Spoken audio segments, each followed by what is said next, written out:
Welcome back to MythVision podcast and Gnostic Informant. You are about to attain true gnosis.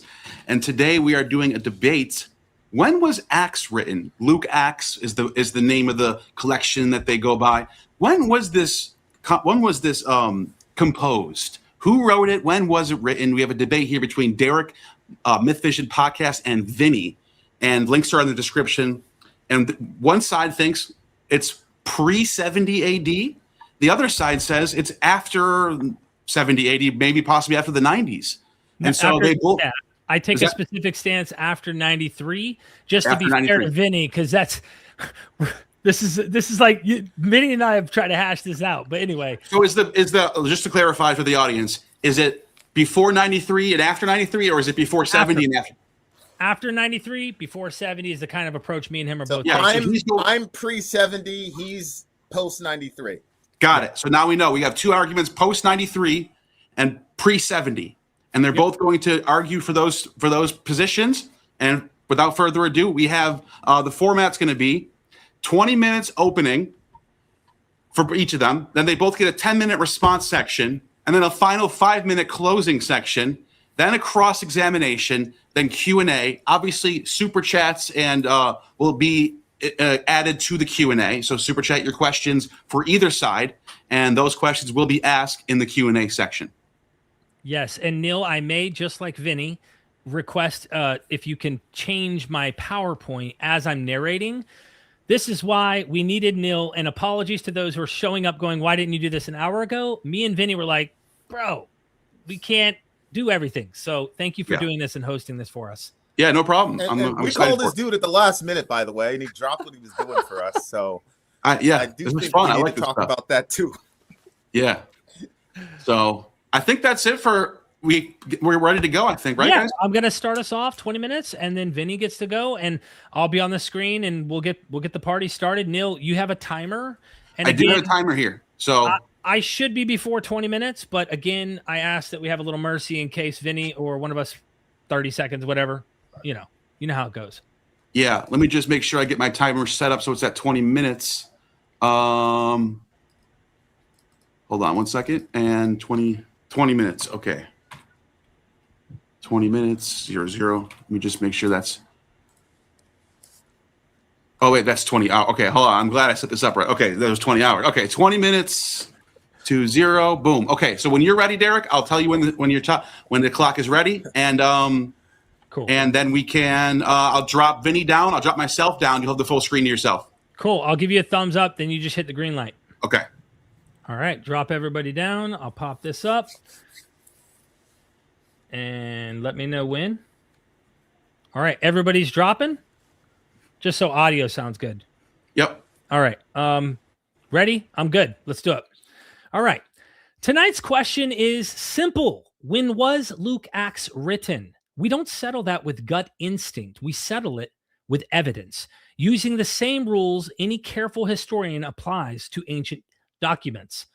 You know what, Neil? I just noticed something. This file does not have my PowerPoint slide attached to it.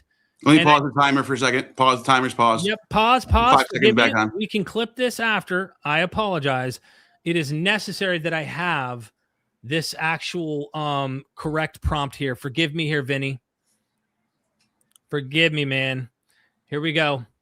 I'm getting the right one, because if not, I won't be able to tell you when to change the slide, and then I'll be screwed. So any error, this is brownie points to Vinny. So if anything goes wrong or whatever, we can't blame him. Okay, we can't. You got to give him some mercy here because he's giving me some. Yeah. I'll just restart the timer. Okay. Apologies. Here we go.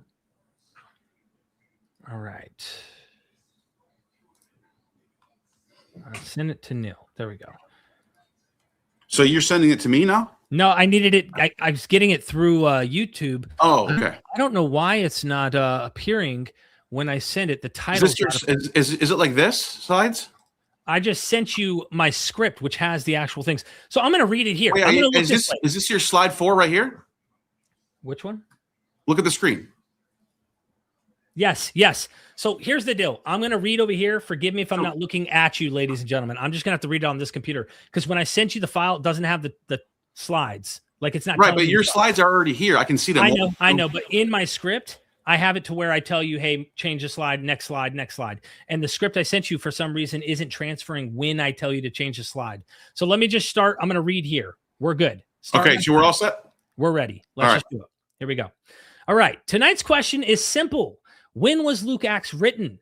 We don't settle that with gut instinct. We settle it with evidence using the same rules any careful historian applies to ancient documents. So the number one argument for an early date goes like this.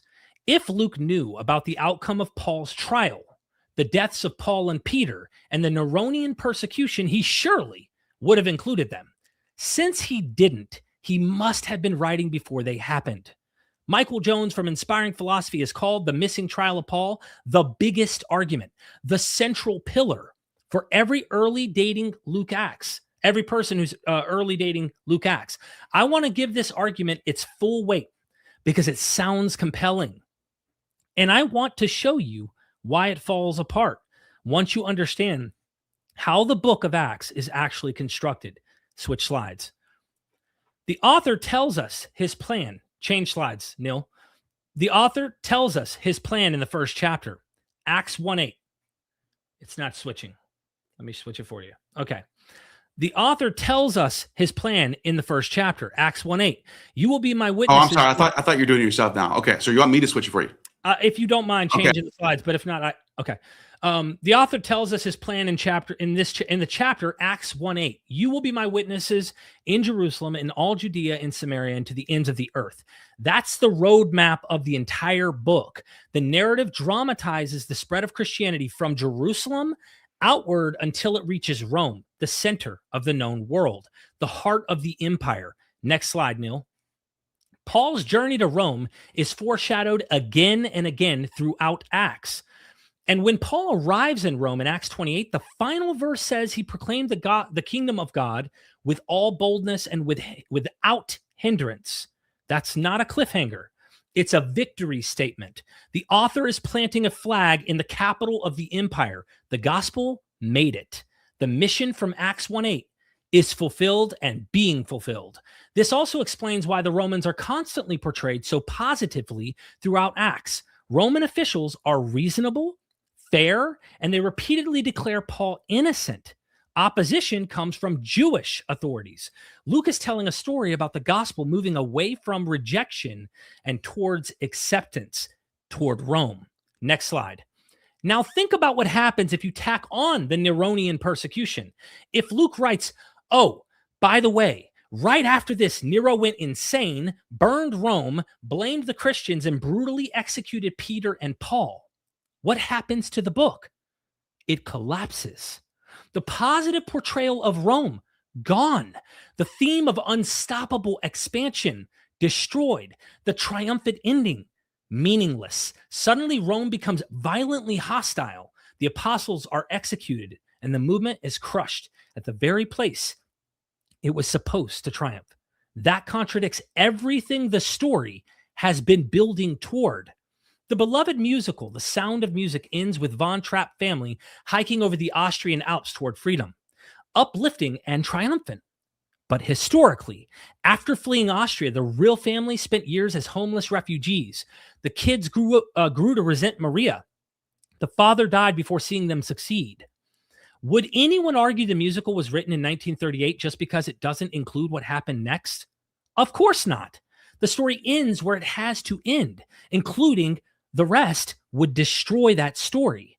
Acts works the same way. The author couldn't include the Neronian persecution, not because he didn't know it, because it would be narrative suicide, as you could see on the graph.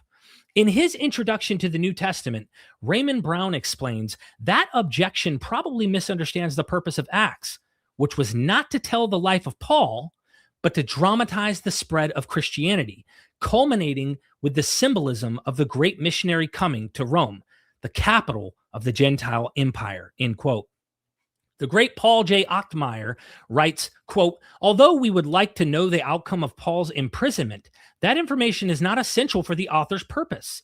He has had in mind a story that remains incomplete until the fulfillment of God's plan in the remote future, end quote. Okay, We've opened up a post 64 date as a viable possibility. But how far past 64 AD can we push the dating? Let's look for some clues. Are there any hints that the author knows about events past the point where his narrative ends? As a matter of fact, there are. Next slide. Even though Luke is very careful not to narrate the death of Paul, he gives an allusion to it in Acts 20, verse 25, where Paul gives a farewell speech to a group of church elders in Miletus and says, "None of you will ever see my face again." This is presented as a final goodbye, and it happens right before Paul embarks on his last voyage to Jerusalem, which will set off the chain of events that leads to his 2-year imprisonment and later execution in Rome.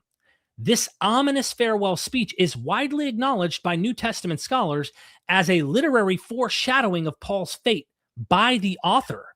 As Joseph A. Fitzmyer puts it in his Anchor Bible commentary on Acts, the apostle sums up his missionary endeavors, places a martyr's crown on his head in advance, and sings a victory song over the sufferings to come. In Acts as a whole, the speech foreshadows the end of Paul's missionary activity. But how do we know this comes from the author rather than Paul himself? Well, we can use Paul's letters to get a good sense of his expectations and mindset at this point in his ministry. Right before his final journey to Jerusalem, Paul wrote in his real epistles to the Romans. And in that letter, he says this: "At present, however, I am going to Jerusalem bringing aid to the saints. When I have completed this and have delivered this collection to them, I will visit you on my way to Spain." You see, Paul has no clue that this trip to Jerusalem would be the end of the road for him. He's making plans to go to Spain. Think of it like this. Imagine you're reading a story about the American Civil War. The story ends with Abraham Lincoln on his way to Ford's Theater. But right before he goes in, he gathers his closest friends and says, "None of you will ever see my face again." If you read that, what would you conclude? Would you think the author was writing before Lincoln was assassinated or after? Obviously, after. Because that kind of perfectly timed farewell only makes sense if the author already knows how the story ends, and that's exactly what we see in Acts. In Luke, we also find very compelling evidence that the author knew about the end of the Jewish-Roman War. Luke 21 quotes Jesus predicting the destruction of Jerusalem in 70 AD. Now, I know it might sound like my argument is presupposing that supernatural prophecies can't happen, but that's actually not what I'm doing here. Next slide, Neil. The key is comparing how Mark and Luke handle Jesus' prophecy about the destruction of Jerusalem. Mark is Luke's source. Virtually all scholars agree on this. So when Luke changes Mark's language, we need to ask, why? What is he updating? In Mark 13:14, Jesus warns, "When you see the abomination of desolation standing where it ought not, let the reader understand.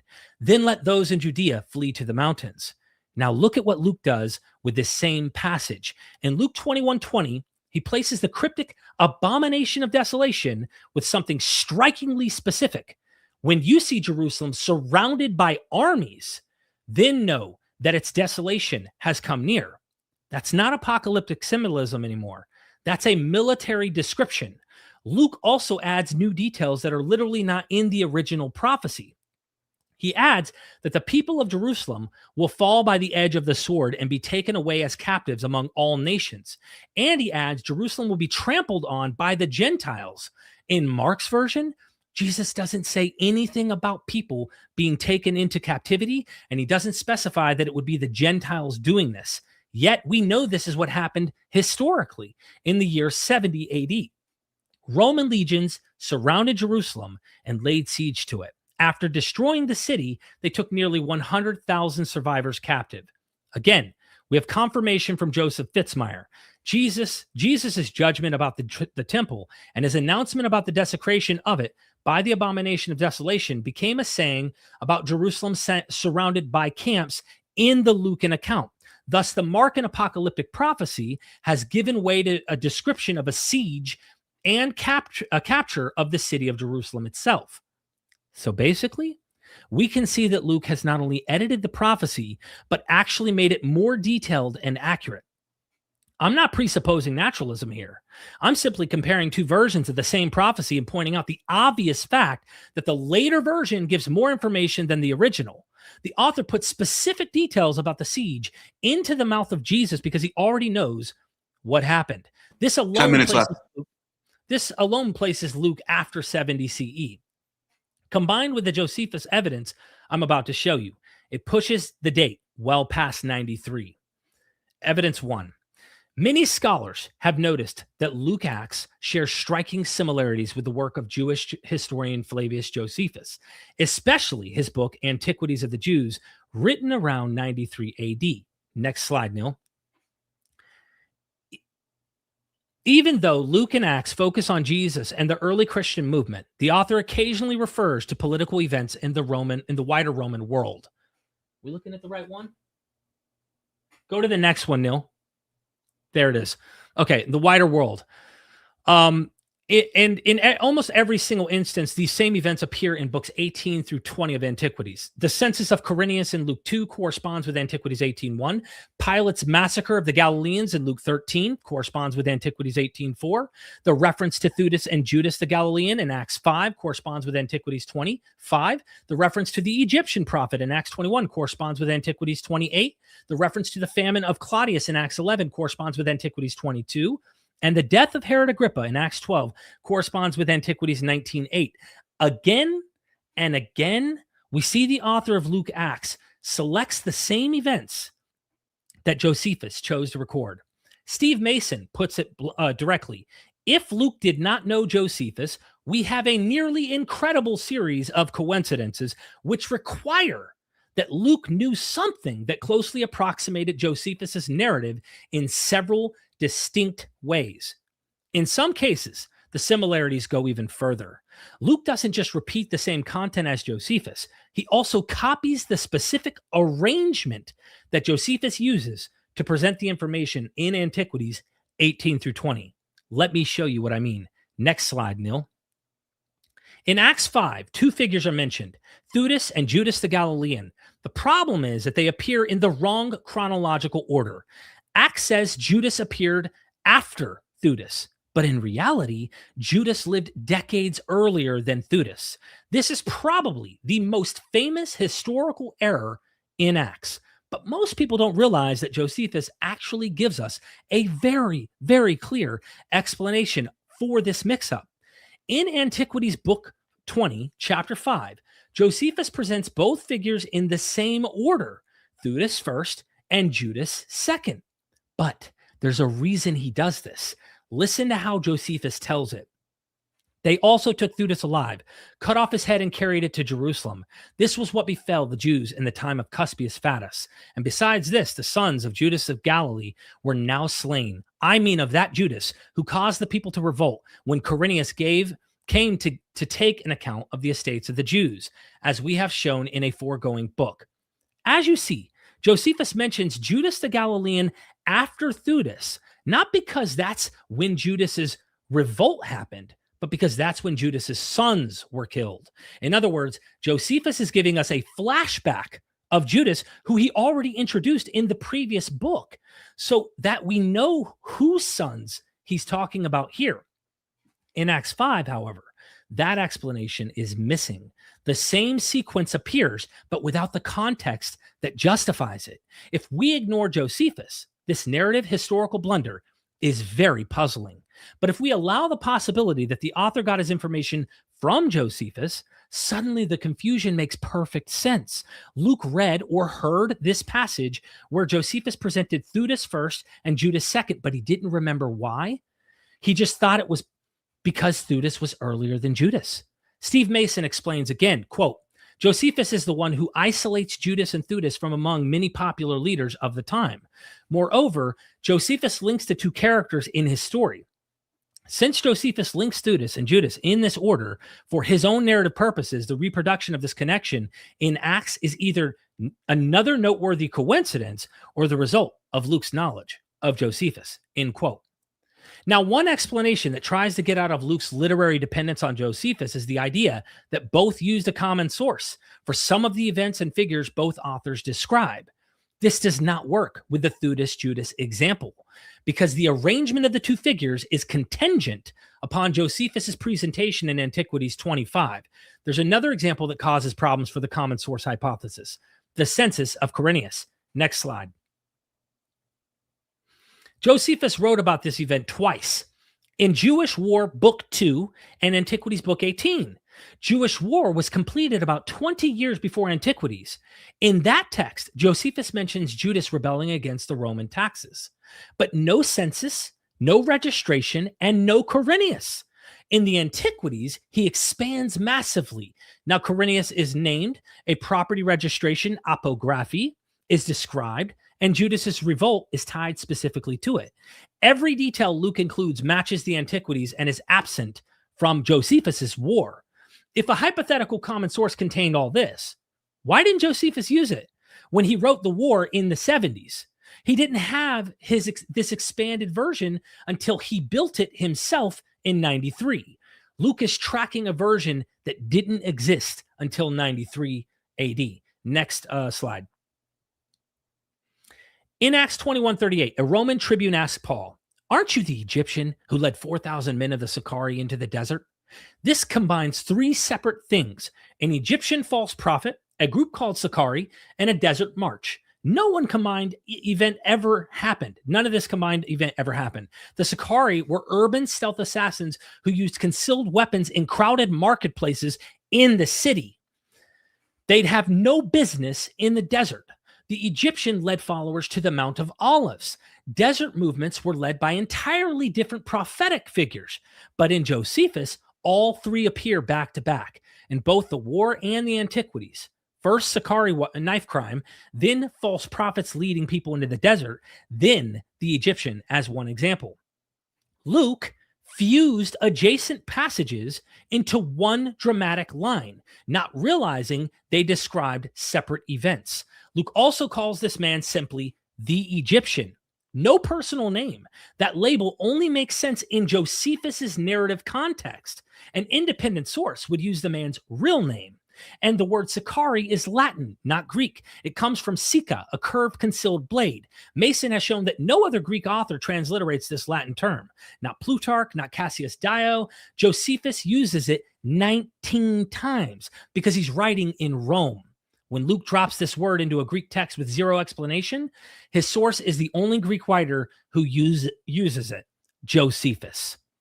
Luke acts in Josephus, and only Luke acts in Josephus, among all early Christian texts, share the census under Quirinius, Judas the Galilean, Theudas, the Sicarii, the Egyptian.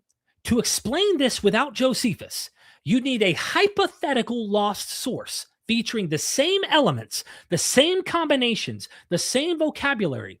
Nobody has ever described what that source looks like because it would look exactly like Josephus. That's not a hypothesis. It's an unnecessary middleman.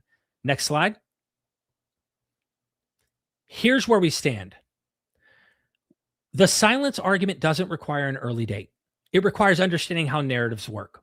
Luke designed Acts to end in a triumphantly in Rome. The Neronian persecution was never an option for this author.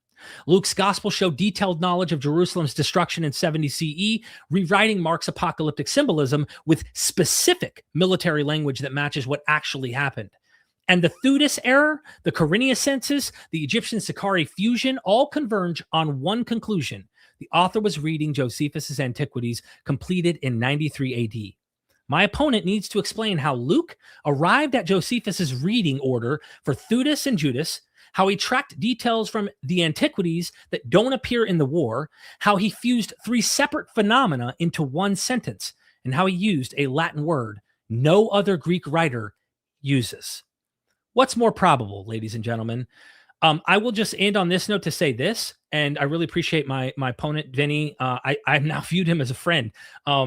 This topic is way too big to cover in a debate. And I spoke to Steve Mason prior to this debate, and he said, Derek, I don't like debates, but if anyone is interested in sincerely taking these arguments further, I recommend you read the scholarship.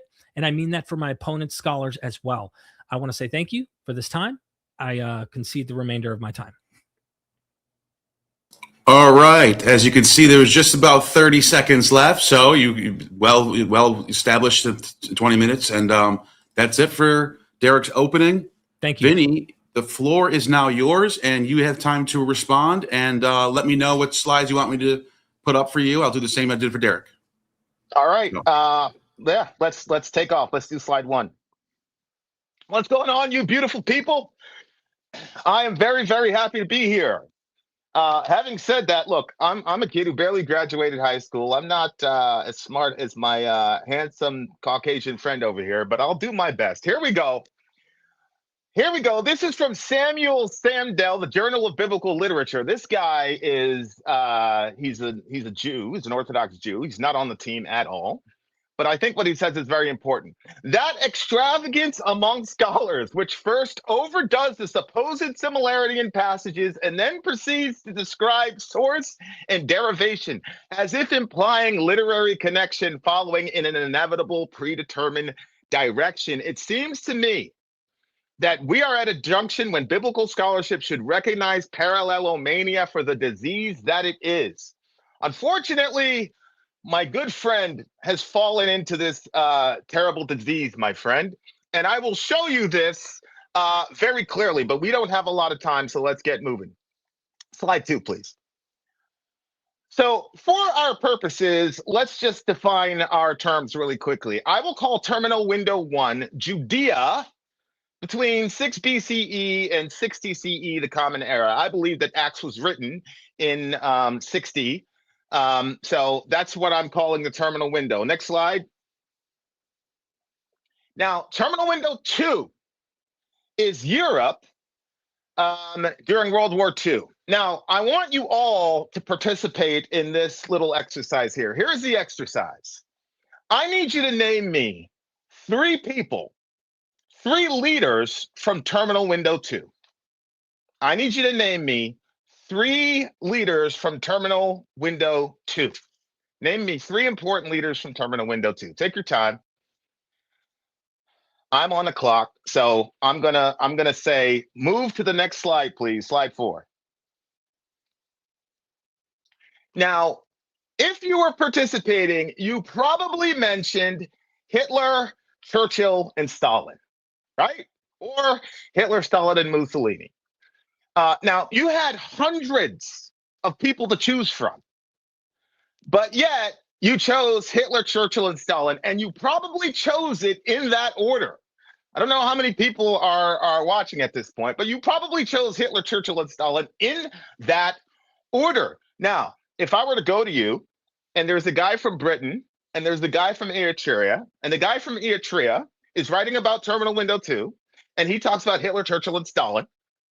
And then the guy from Britain is also writing about terminal window 2, and he is talking about Hitler, Churchill, and Stalin. Would it be rational for me to say there is a clear evidence here that the dude from Britain was borrowing from the dude from Eritrea? Because look, the dude from Eritrea is talking about Hitler, Churchill, and Stalin. And look, this guy is talking about Hitler, Churchill, and Stalin. On top of that, there are verbal parallels. The dude in Eritrea is talking about 1,000-year Reich or something like that. And the dude in Britain did the same thing. Clear borrowing.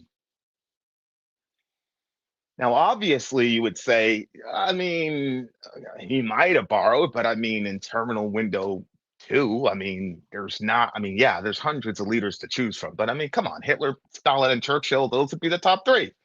I agree. Next slide. Now, in terminal window 1, remember, we're talking about terminal window 1. In terminal window 1, between 6 and 60, we have a grand total of 8 to 12 people we could choose from. So terminal window 1, where you chose the exact same 3 people that I chose, had hundreds to choose from, and you came with the same 3. Terminal window, slide 5. This terminal window here, terminal window 1 has 8 to 12 people, and these are the top 3. So this is an example of parallelomania. Look, they mentioned Theudas, Judas, and the Egyptian. That must mean that Luke is borrowing from Josephus. Look, Josephus is the only person in all of antiquity to talk about these people. Well, Suetonius, Tacitus, Pliny the Younger, none of those people were overly concerned with terminal window 1 as much as the gospel writers and Josephus, for obvious reasons. So it's not very impressive that no other author was talking about these people, because nobody really cared about terminal window 1 in the Roman world, because they viewed themselves as being completely superior and the Jews as basically being an annoyance. Slide 6, please. Now, I still want you all to be participating here in this debate with me. So now we're going to do a blind test, okay? We got 2 people. One of them has a theological agenda. One of them is trying to be a historian, okay? And you're going to have to decide which is which. The first person has always inflated numbers, and the numbers actually don't match the demography of the place that he's around. The other person, person B, is precise and demographically plausible. Person A always talks about the supernatural self-designation of the person in question. Person B never mentions the supernatural self-designation of the person in question. Person A always invokes sacred geography. Person B never invokes sacred geography. Person A always ends his stories of these people in an embellished, rhetorically heightened fashion. Person B ends it concisely and rather pedestrian, to be honest with you. Now, between the 2 of those, who is the historian and who is the theologian?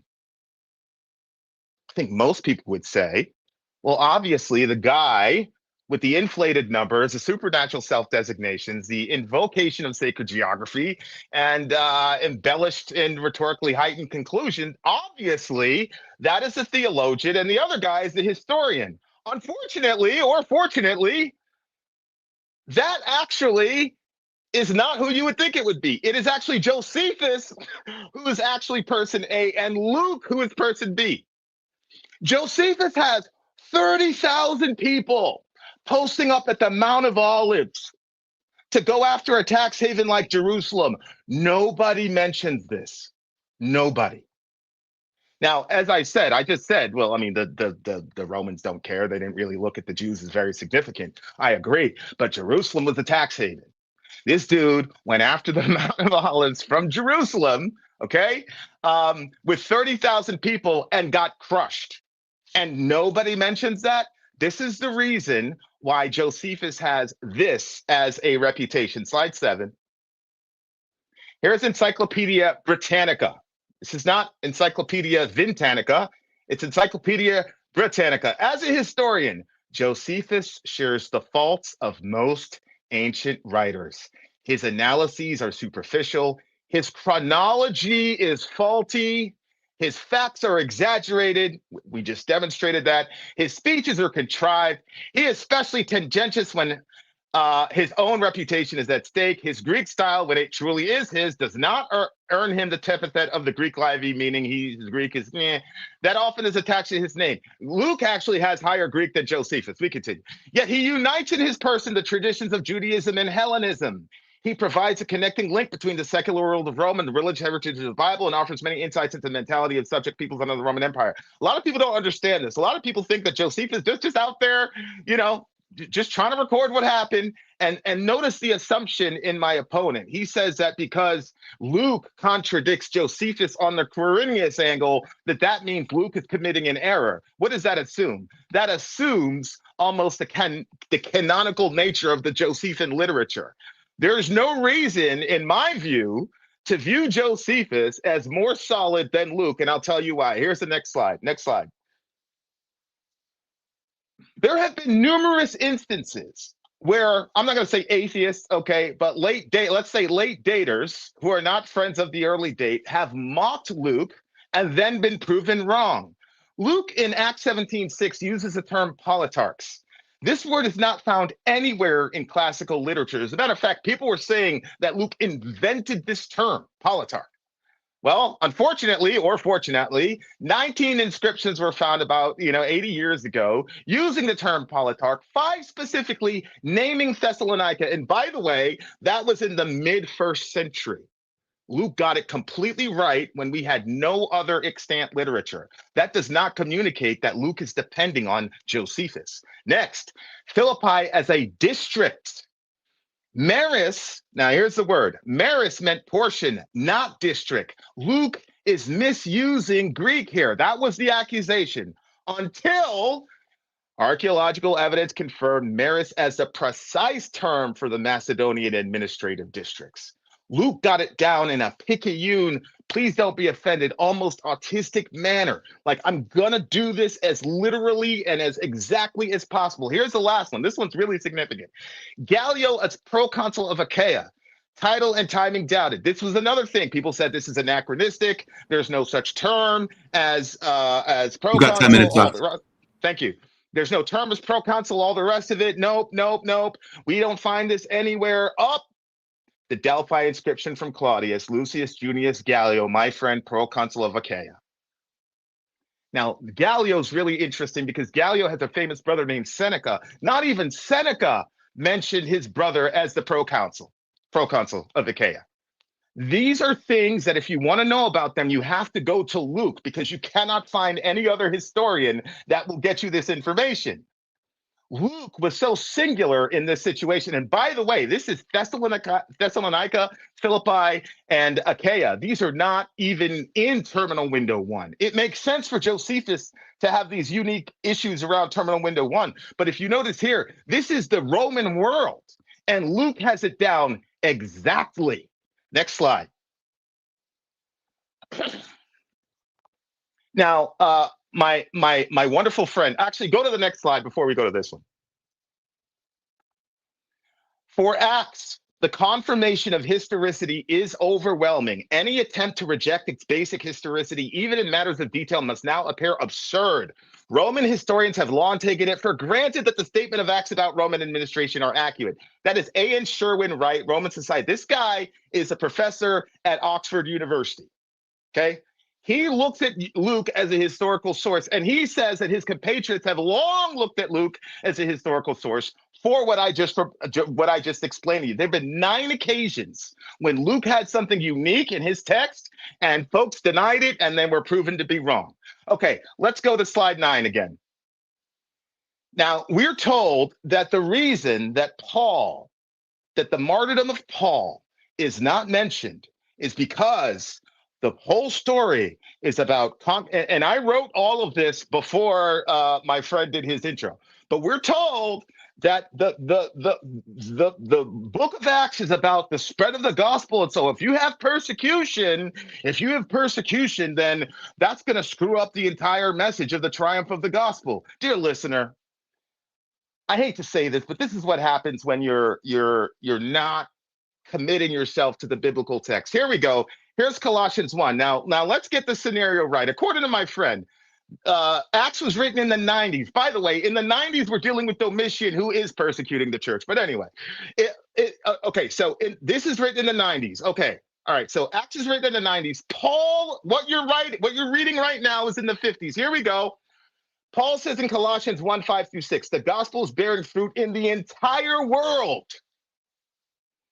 Romans, here we go. Remember, we're talking about culminating in Rome, and we're trying to show that the gospel penetrated Rome. Here's Romans chapter 1. Rome is already world famous. Look, he tells the Romans, your faith is being proclaimed throughout the entire world. So not only had the gospel penetrated in Rome, the gospel had been so successful in Rome that now people all over the world are talking about Roman Christians. This was in the 50s, dear listener. Why does Luke then in the 90s have to write an entire anthology about the conquest of the gospel, ending Paul in house arrest? We continue. Here's Philippians. This is insane. The Praetorian Guard. Here he is. Paul says it is known throughout the entire Praetorian Guard, those of Caesar's household, why he's here. In other words, Paul in Philippians tells his audience, I am preaching the gospel to Nero's specific guard. How does he end that? At the end of the book, he says, those of Caesar's household greets you. In other words, Paul is claiming that he's got converts in the household of Nero. That's all the way back in Philippians in the 50s. Here's the last one, back to Rome. He says, I no longer have any work in these regions. I hope to see you in passing as I go to Spain. The place that Paul thought was next was Spain, the Gallic region, around the Gauls. Why? Because Paul just told you the gospel had already conquered those areas. That happened in the 50s. So it makes absolutely no sense whatsoever to say, oh, well, we didn't mention the death of Paul because we wanted to talk about the conquest of the gospel. How are you going to get more of a conquest of the gospel than Paul saying that members of Caesar's household, the Praetorian Guard, it could very well be that this is actually the real reason that the Great Fire started, was because somebody in his household had converted to Christianity. Okay, so this is all happening in the 50s and early 60s by any stretch of the imagination. And yet we're told that the reason that Acts ends in the strange way that it does is because, well, it would destroy, to talk about Paul dying would destroy the entire point of the book. I guess for 50 years, nobody had known that the gospel had penetrated Rome. You guys do realize that by this time, the church in Rome already had a bishop and was what we would consider a mega church. There was no need to show the gospel penetrating Rome to people when Rome was one of the biggest churches in the world. I mean, look, Paul said I'm passing through. I'm wasting time here. Okay, guys, how much time do I have left? You have 4 minutes here. Let me just pull up real quick so everyone can see. Yeah, 4 minutes. And okay. then okay, back. Thank you. Okay, so we're told that we don't hear about the death of Paul because that would have been suicidal to the message of the triumph of the gospel. But this is where my friend contradicts himself. I just saw a couple days ago a video in which he read from Irenaeus. I don't know if it was Irenaeus, but it was an early 2nd century author, and he was talking about wanting his bones to be crushed. He was talking about, don't spare me, don't pray for me to escape. And he was saying, what is wrong with these people? Exactly. The early 2nd century church looked at martyrdom as the ultimate victory. So there are lots of stories and embellishments about martyrdom in the early 2nd century church. There are no stories and embellishments about house arrest. House arrest was not looked upon as glorious. Dying for the gospel is looked upon as glorious. Now, here we go. I don't believe that my friend thinks that the conversation with Pilate and Luke is real. I don't believe that he thinks the conversation with Agrippa, almost you've considered me to be a Christian, is real. You believe that those are probably fabricated. So if that's the case, why don't we have a fabricated discussion between Nero and Paul? Why is there a fabricated discussion with a guy like Agrippa, who none of you know, Festus, who none of you know, but there's no conversation with Nero? Why is that? Are you telling me that Paul in house arrest getting rejected by Jews so much so that he has to come up with a supernatural explanation for why he's doing so horribly? That is a more positive portrayal of the triumph of the gospel than Paul looking Nero straight in the face, looking the beast in the face and saying, I ain't scared of you. Jesus rose from the dead, and some of your household are coming with me. And then Nero says, really? You're out of here. We're going to take your head off. And he's walking off. And there's old Timothy running after Paul, tears coming down his eyes. Paul! And Paul turns around and says, Timothy, I fought the good fight. I've finished the race. I've kept the faith. And now there's in store for me a crown of righteousness, which the Lord, the righteous judge, will award me on that day. And not only to me, but also to those who've longed for his appearance. Continue to preach the word. And then he gets his head chopped off. You're trying to tell me that is not a more triumphant picture of the gospel than Paul hanging out, tied up to a Roman soldier, having to use the bathroom next to a Roman soldier, in house arrest, getting turned away by Jews, and them not listening to him, and him doing so badly that Luke has to quote Isaiah 6 about God hardening people to explain the epic failure that Paul has in preaching his message. I think the most parsimonious answer to all of this is very simple. If you're writing in terminal window 1, you're going to talk about the same people. You're going to talk about the same events. Anybody that's writing about politics today are going to talk about the same people, the same events, and even the same phraseology. Y'all know what I'm talking about. So It's not impressive that those three are mentioned. Anybody quoting those three, I would say, is just it's a case of parallelomania. And I think the gospel, the martyrdom of Paul would have been a much more victorious ending than Paul in house arrest asking another man to go use the bathroom. I'll yield the rest of my time. That was perfect. You're right at 19 seconds, just like Derek. You guys both did exactly the same. And Professionals over here. Good Yeah. job, by the way. Good job. great debate so far. Now we are moving over to the next section, which is going to be 10-minute responses. I'll give you guys a 1-minute reminder each towards the end. So Can I 10 ask minutes. a real question real quick? It's just a curiosity. Yeah. Derek, did you do the drill with Churchill, Hitler, and Stalin? Did you do the drill? Drill. Oh, when you Okay, asked forget it, yeah. I was thinking about. I definitely am picking up what you're putting down in terms of common popular people. We'll probably get into some of that in the rebuttal. Yeah, I just wanted to Or know the, if like you actually did the little drill. Yes. I Did you- think it's important that debaters, just a note, pay attention to your debate opponent, listen to what they're saying. You know, you don't want to come into this not actually engaging what they're bringing up. So yeah, Yeah, I'm that ready. was a good point. Well said. Okay, so Derek, you have 10 minutes now to respond to what you heard. Not necessarily a closing statement yet, just a response, It's as a well as, and then you'll be up next, Vinnie. Yes. All right. I'm ready. Okay, cool. Start the clock. Get it to 8 minutes real quick. I'll wait for the timer, or 10 minutes. Sorry. Hang on 1 second. Let me just fix it so it's not. I have it on 20 right now. I have to fix it to 10. Cool. 1 second. All right, 10 minutes. Okay, there we go. All right, you are on the clock. Okay. Ladies and gentlemen, my opponent here in this debate has highlighted some things that I think is important to say, just to state this as we're doing a rebuttal here.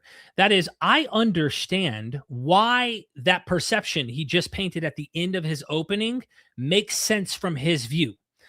I question, maybe we get into the cross-examination section and this gets elaborated more, if he fully understands when he threw out parallelomania, the depth or even why Steve Mason's argument has been so persuasive to so many PhDs who've studied it. Now, that's something we might get to.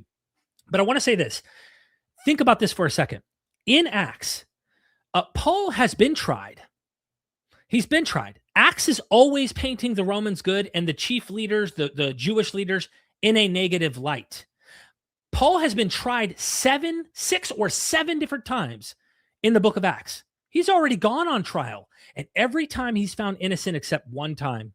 One time where there was a split decision and it was by Jews. But the Romans, always innocent. To have him then go and face Nero, who's going to kill him, which means he's guilty. That doesn't fit the idea of, number one, catering to the message toward Rome, which is significant by Luke Acts' goal. He's going from Jerusalem to Rome. This is why Luke contradicts Mark and Matthew on not going back to Galilee. He's going from from Jerusalem to Rome. He doesn't want the Romans to not like this message. He's catering to the Roman world. He would not want Nero decapitating the head guy. And I'll give you another interesting thing he just brought up. The Acts of Paul, the decapitation of Paul and the milk coming out. Read this beforehand. It narrates his death. But you know what else it narrates? Something Luke would never narrate: the resurrection of Paul.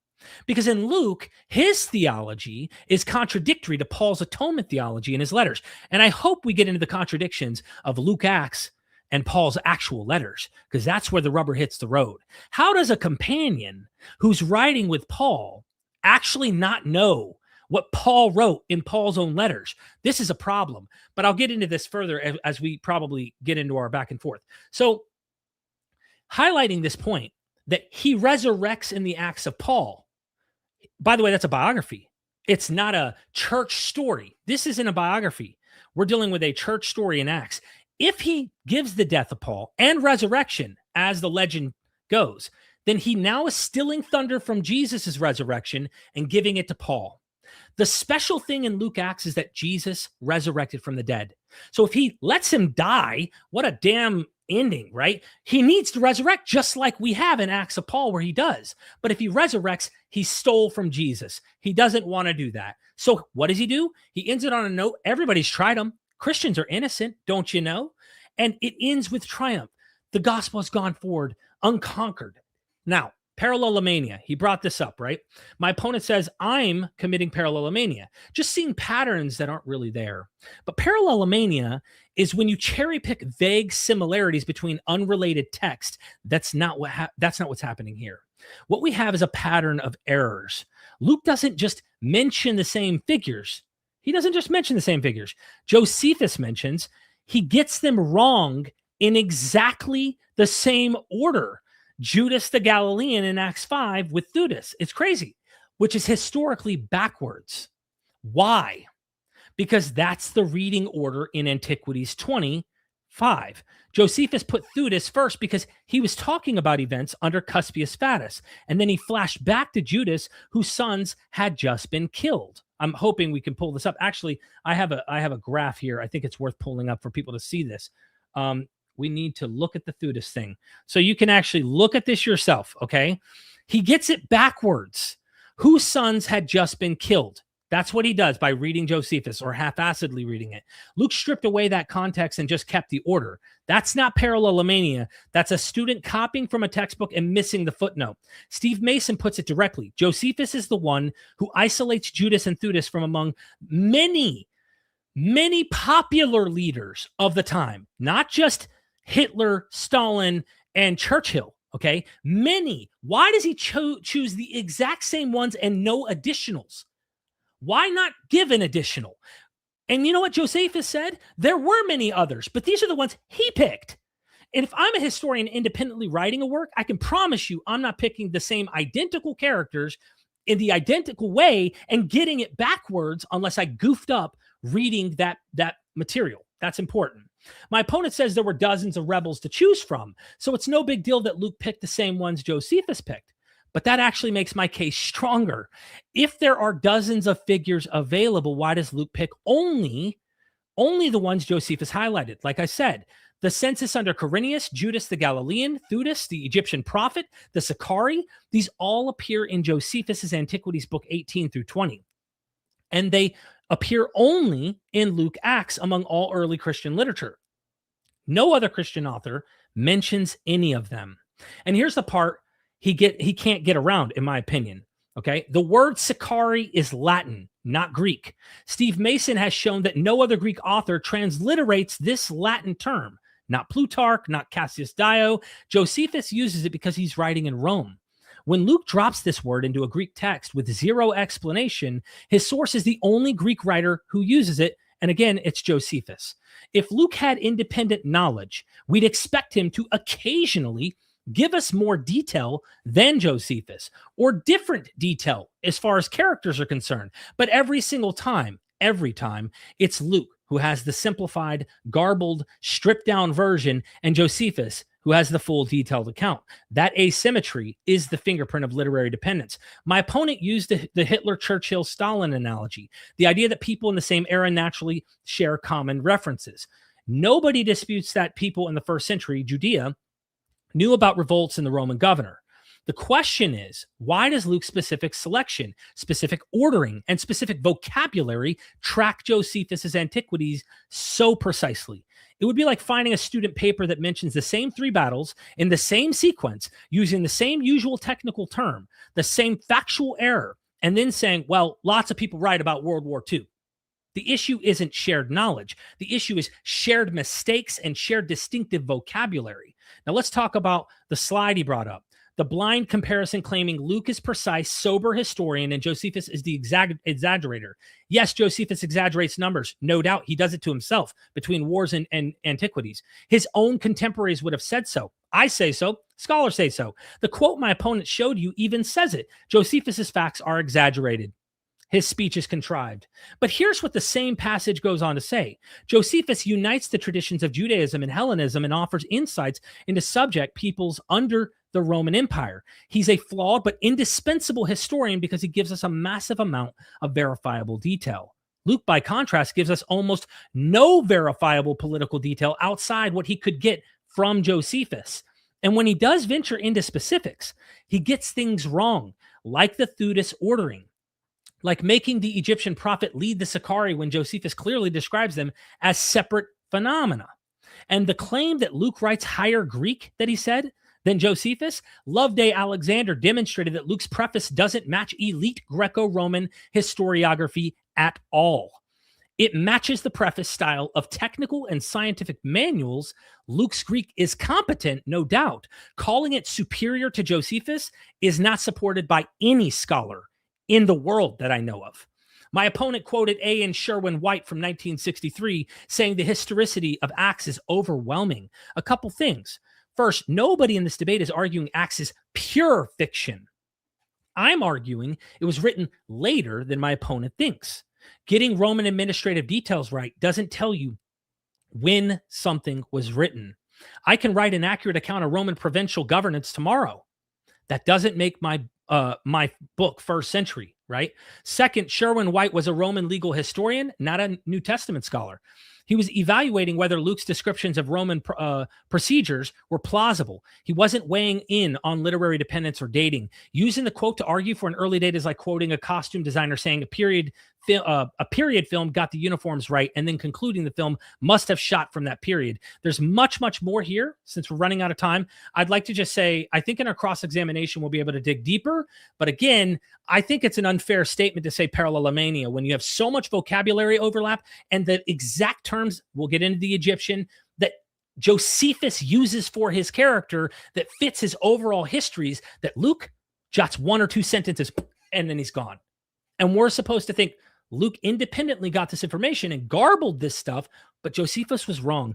Couched in Cuspius Fatus and the beheadings and all the details of the governors and such, it's hard to believe. Thank you.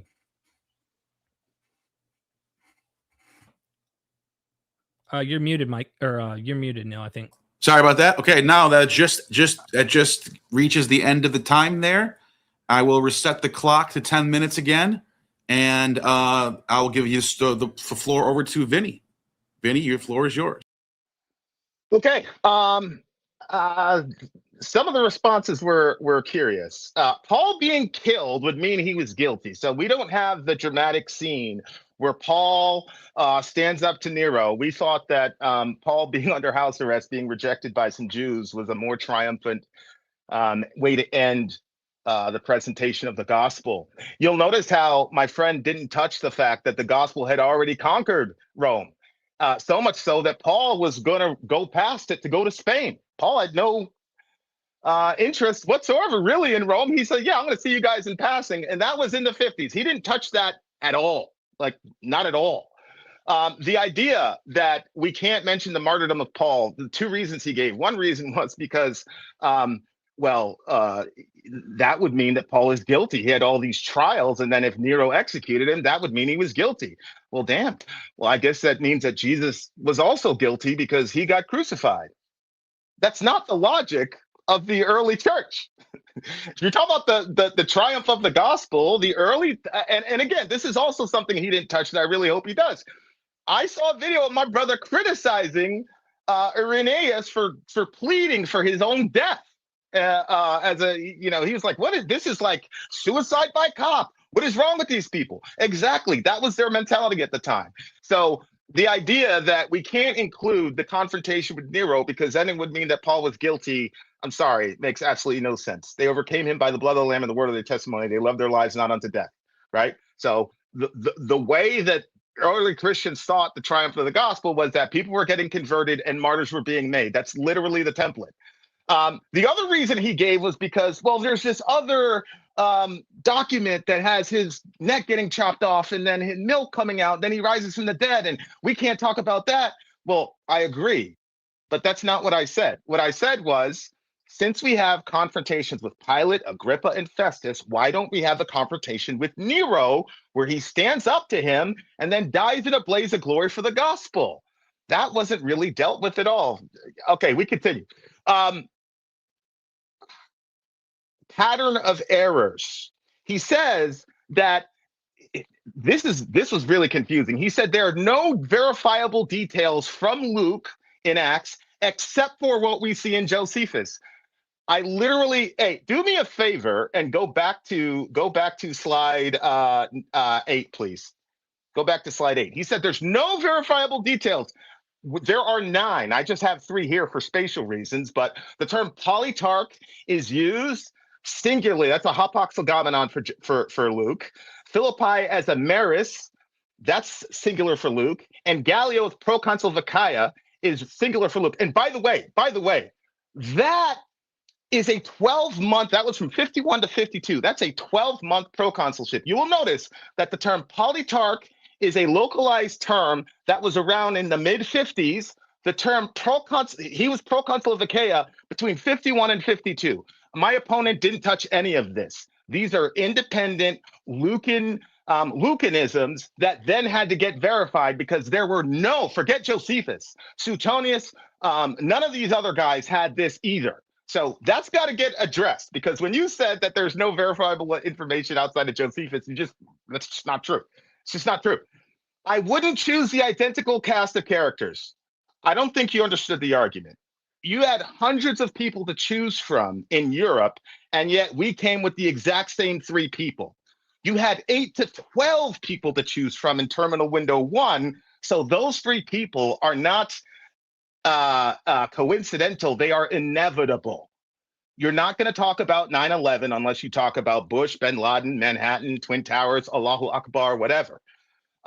So that argument, I was just very confused. I'm like, maybe he missed that. He missed that part.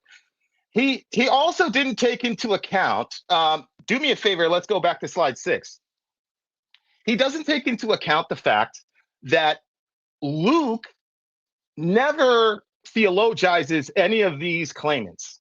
Okay, it is Josephus with the crazy numbers. It's Josephus with the supernatural self-designation. It's Josephus who invokes sacred geography. Luke doesn't do any of that.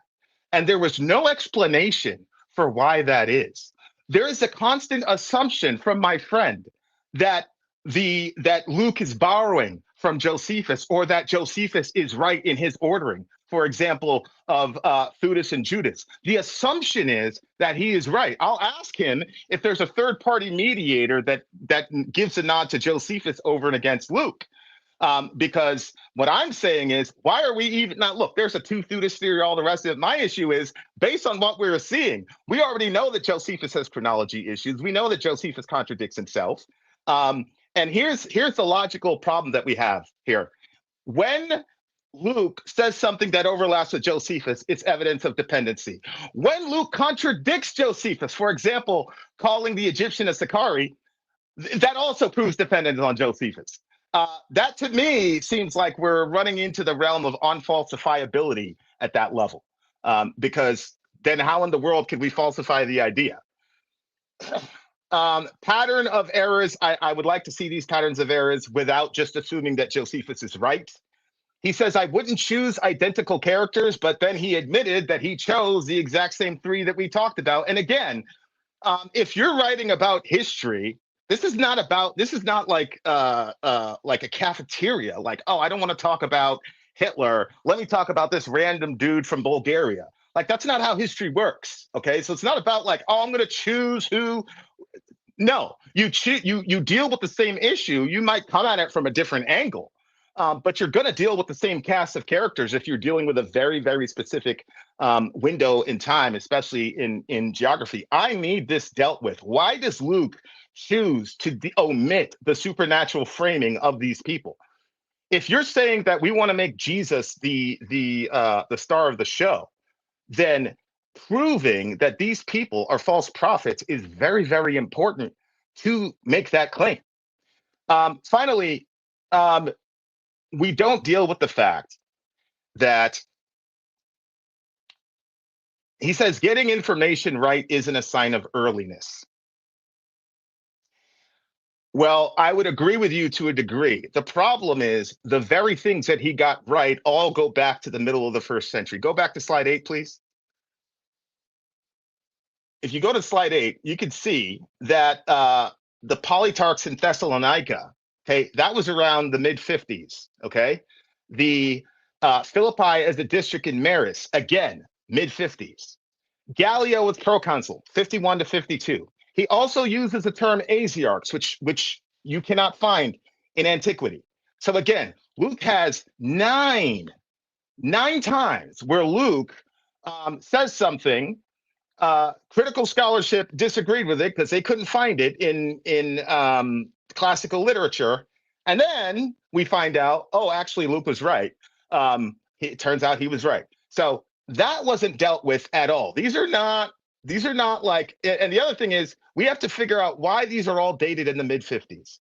So Luke has got the craziest memory of all time. There he is in 93, writing about Gallio, something that happened 40 years earlier, writing about Gallio as proconsul of Achaia, which he only was for 12 months between 51 and 52. He's writing this in 93. Well, no, the Antiquities was published in 93, so maybe like 95, maybe even 100. Okay, so 50, 60 years after the events, Luke guesses from memory that Gallio was proconsul of Achaia for 1 year.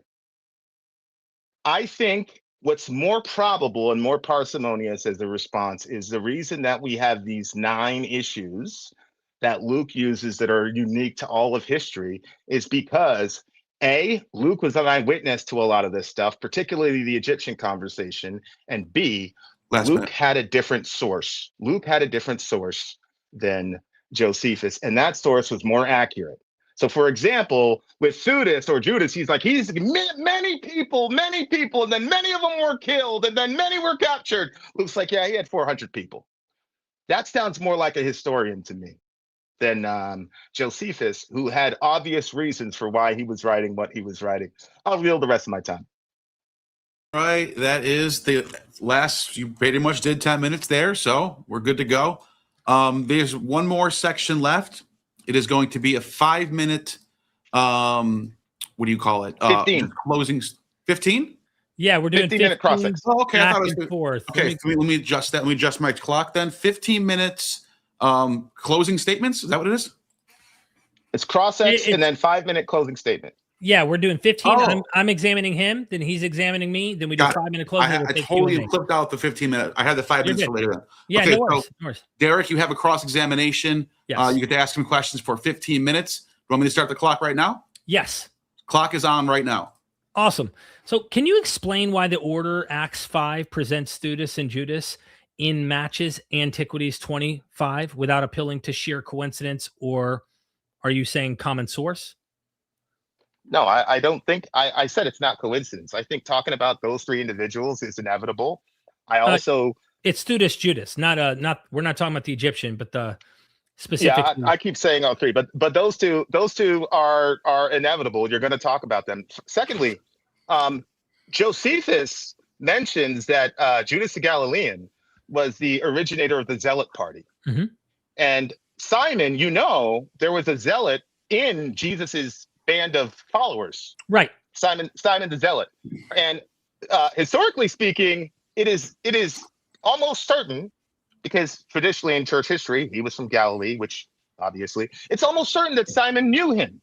So my point is, you are seeing a correlation between him and Josephus, as if to say that Josephus is the standard. You're assuming that Luke is copying from him, yes, and then saying, because Josephus is the standard, Luke's version is inverted. And what I'm saying is there a third-party mediator that says that Josephus is right? Is there another historian that says that this order is correct? Or are we just going by Josephus is right, and so because they're flipped, Luke is wrong? Right. So let me follow up further, because at the end of that rebuttal, you mentioned there was he had some sources, he had material.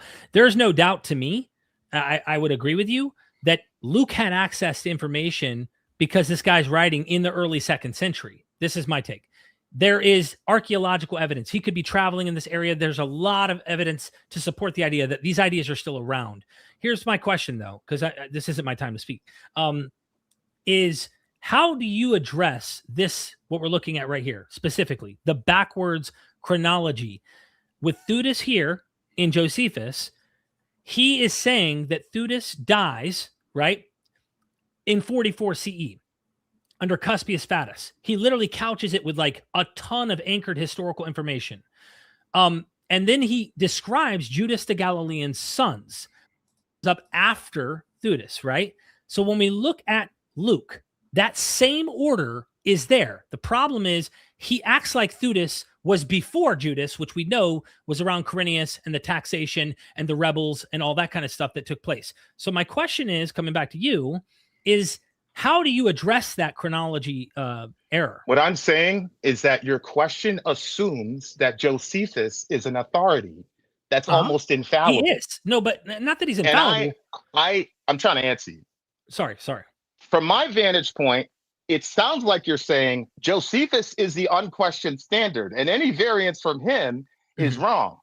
And what I'm saying is that is an untenable position, considering the fact that Encyclopedia Britannica says that he's got chronology issues. And by the way, this is a chronology issue. And by the way, this is a very famous problem, not for Luke, just in Josephine studies. The order here is mixed. Secondly, Josephus contradicts himself on the Egyptian. In wars, it's 4,000. In antiquities, it's 30,000. So notice, if he's willing to, my question following up on the Egyptian then would be, if he's willing to change numbers in his own sources, then why can't Luke be copying him and changing the numbers too? It makes no sense. Why is Luke... Here's the thing. I've shown 9 instances where Luke has things that are unique to him. Yes. They're hapax legomenon. There is no other religious document that can say that. None. Listen, there are many things Josephus said that not only historically and archaeologically have been shown, right? But Josephus himself has been vindicated on many points that historians haven't thought he was right before. I agree. Right, what I'm saying is that shows me that Josephus is a historian. Of course. You should take what he says seriously. Right. But Luke also is a historian who should be taken seriously. So because when you have 9 hapax legomenon, then on what other basis can we say that he's not a historian?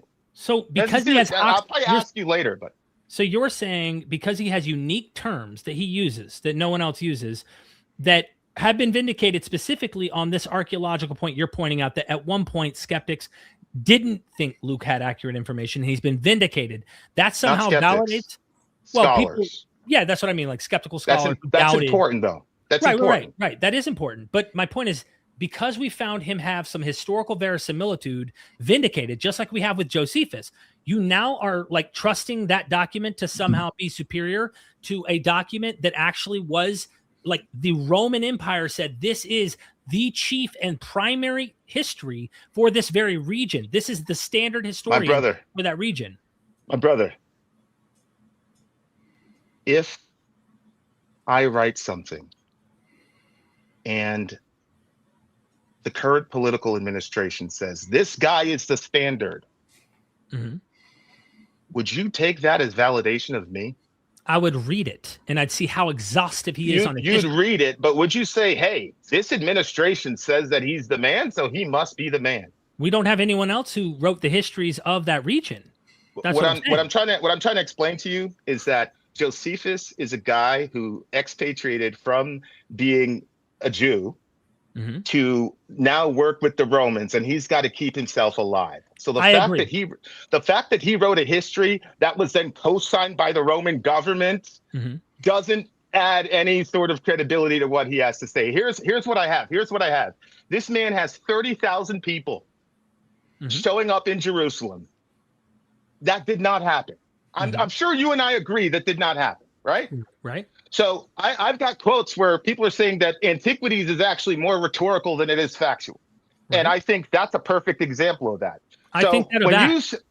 Say again? I think that of Acts. That's the thing I think of Acts as well. The problem is that Josephus is the one with the crazy numbers. Luke is the one with the reserve numbers. Josephus is the one that has theological sacred space. Luke doesn't mention it with those 3. Josephus is the one that has the supernatural self-designation. Luke doesn't mention that. And he has every reason to.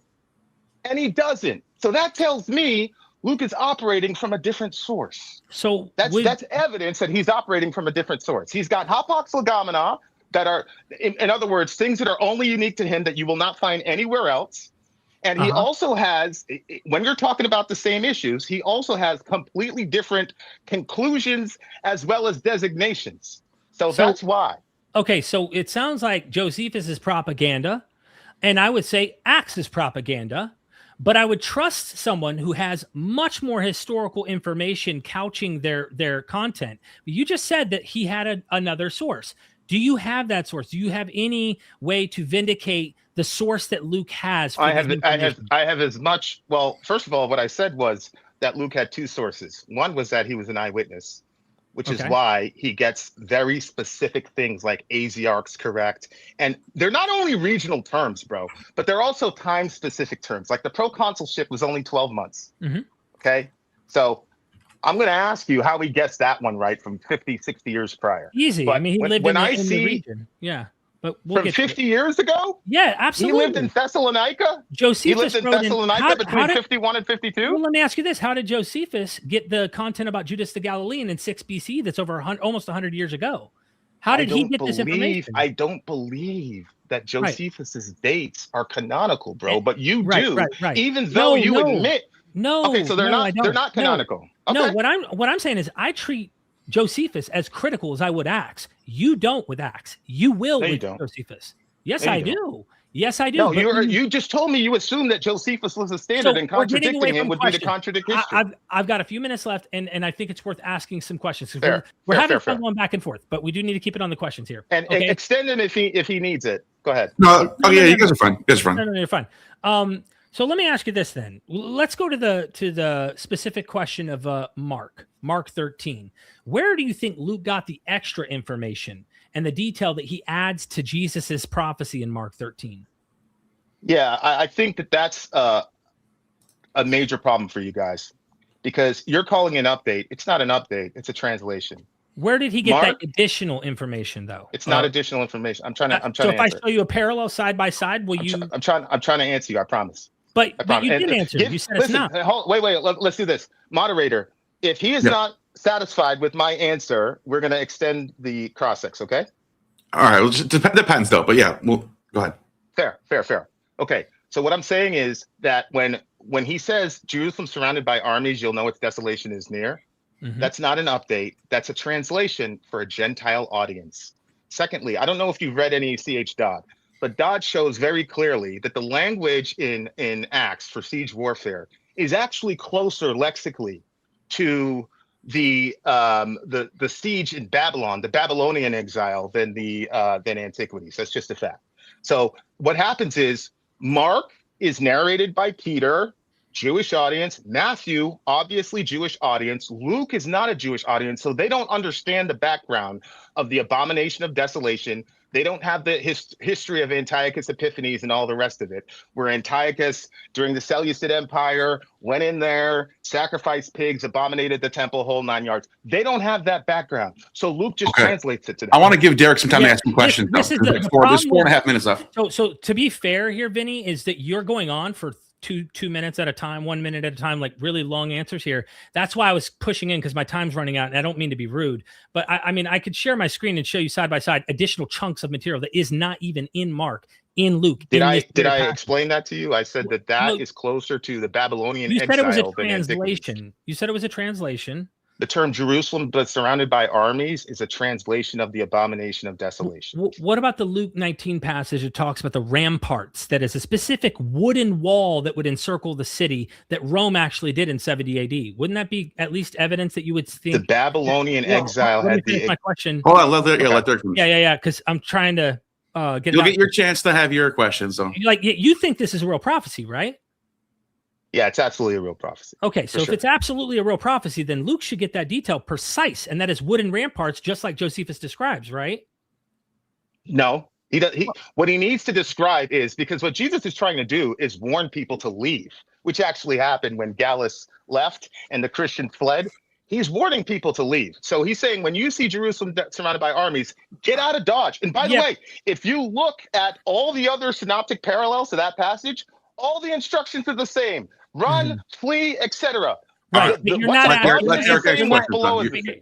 saying you're filibustering, but we got your point there. We got you. Yeah, the point I'm making is he literally says that ramparts, right, literal wall of wooden wall, will be built in Luke 19 that will surround the city. That's exactly what happened in 70 AD. You would think that's a fulfillment of prophecy. That is different from what Mark describes as the abomination that makes desolate. That is not exclusively specific language. And what I'm saying is, and we would just disagree at the end of the day, is that I look at that and that's awareness that the author knows. You think Is that a that's question? yeah. So I'm asking you, do you not think that that could be that he's aware of the Roman-Jewish war already? Well, as I said, Dodd has made this very clear that there are more lexical parallels to the Babylonian exile and the siege warfare of the Babylonians than in antiquities. You didn't touch that at all. Why didn't Mark do that? Why Because didn't Mark is writing, Mark and Matthew are writing to a Jewish audience. As a matter of fact, if you look at Matthew, Matthew actually says this. He says, when you see the abomination of desolation standing where it does, and then he says, let the reader understand.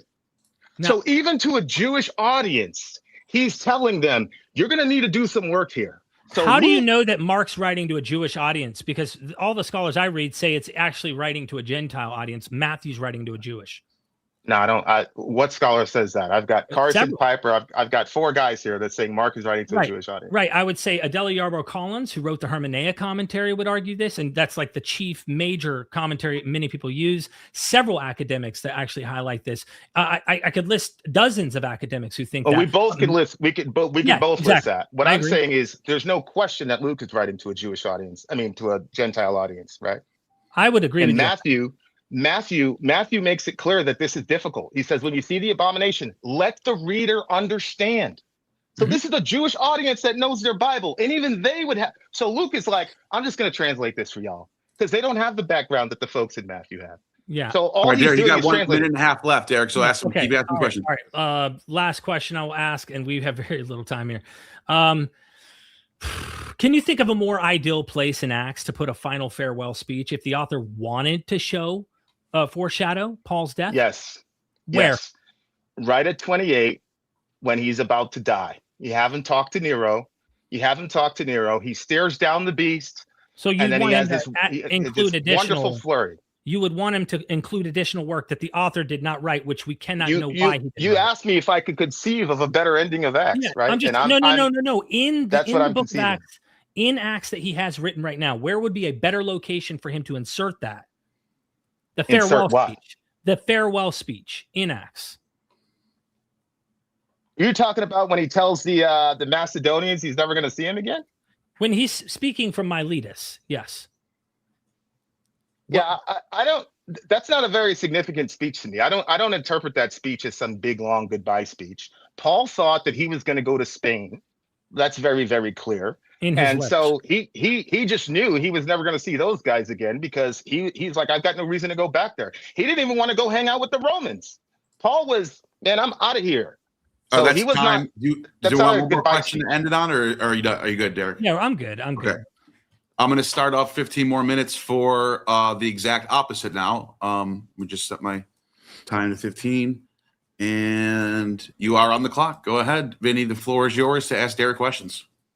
Derek, who mentions Jerusalem more than anybody in the Gospels? In the Gospels? Specifically, which Gospel? All Gospels. Between the 4, who mentions Jerusalem the most? I don't know. I'm not sure. It's Luke. Okay. Luke.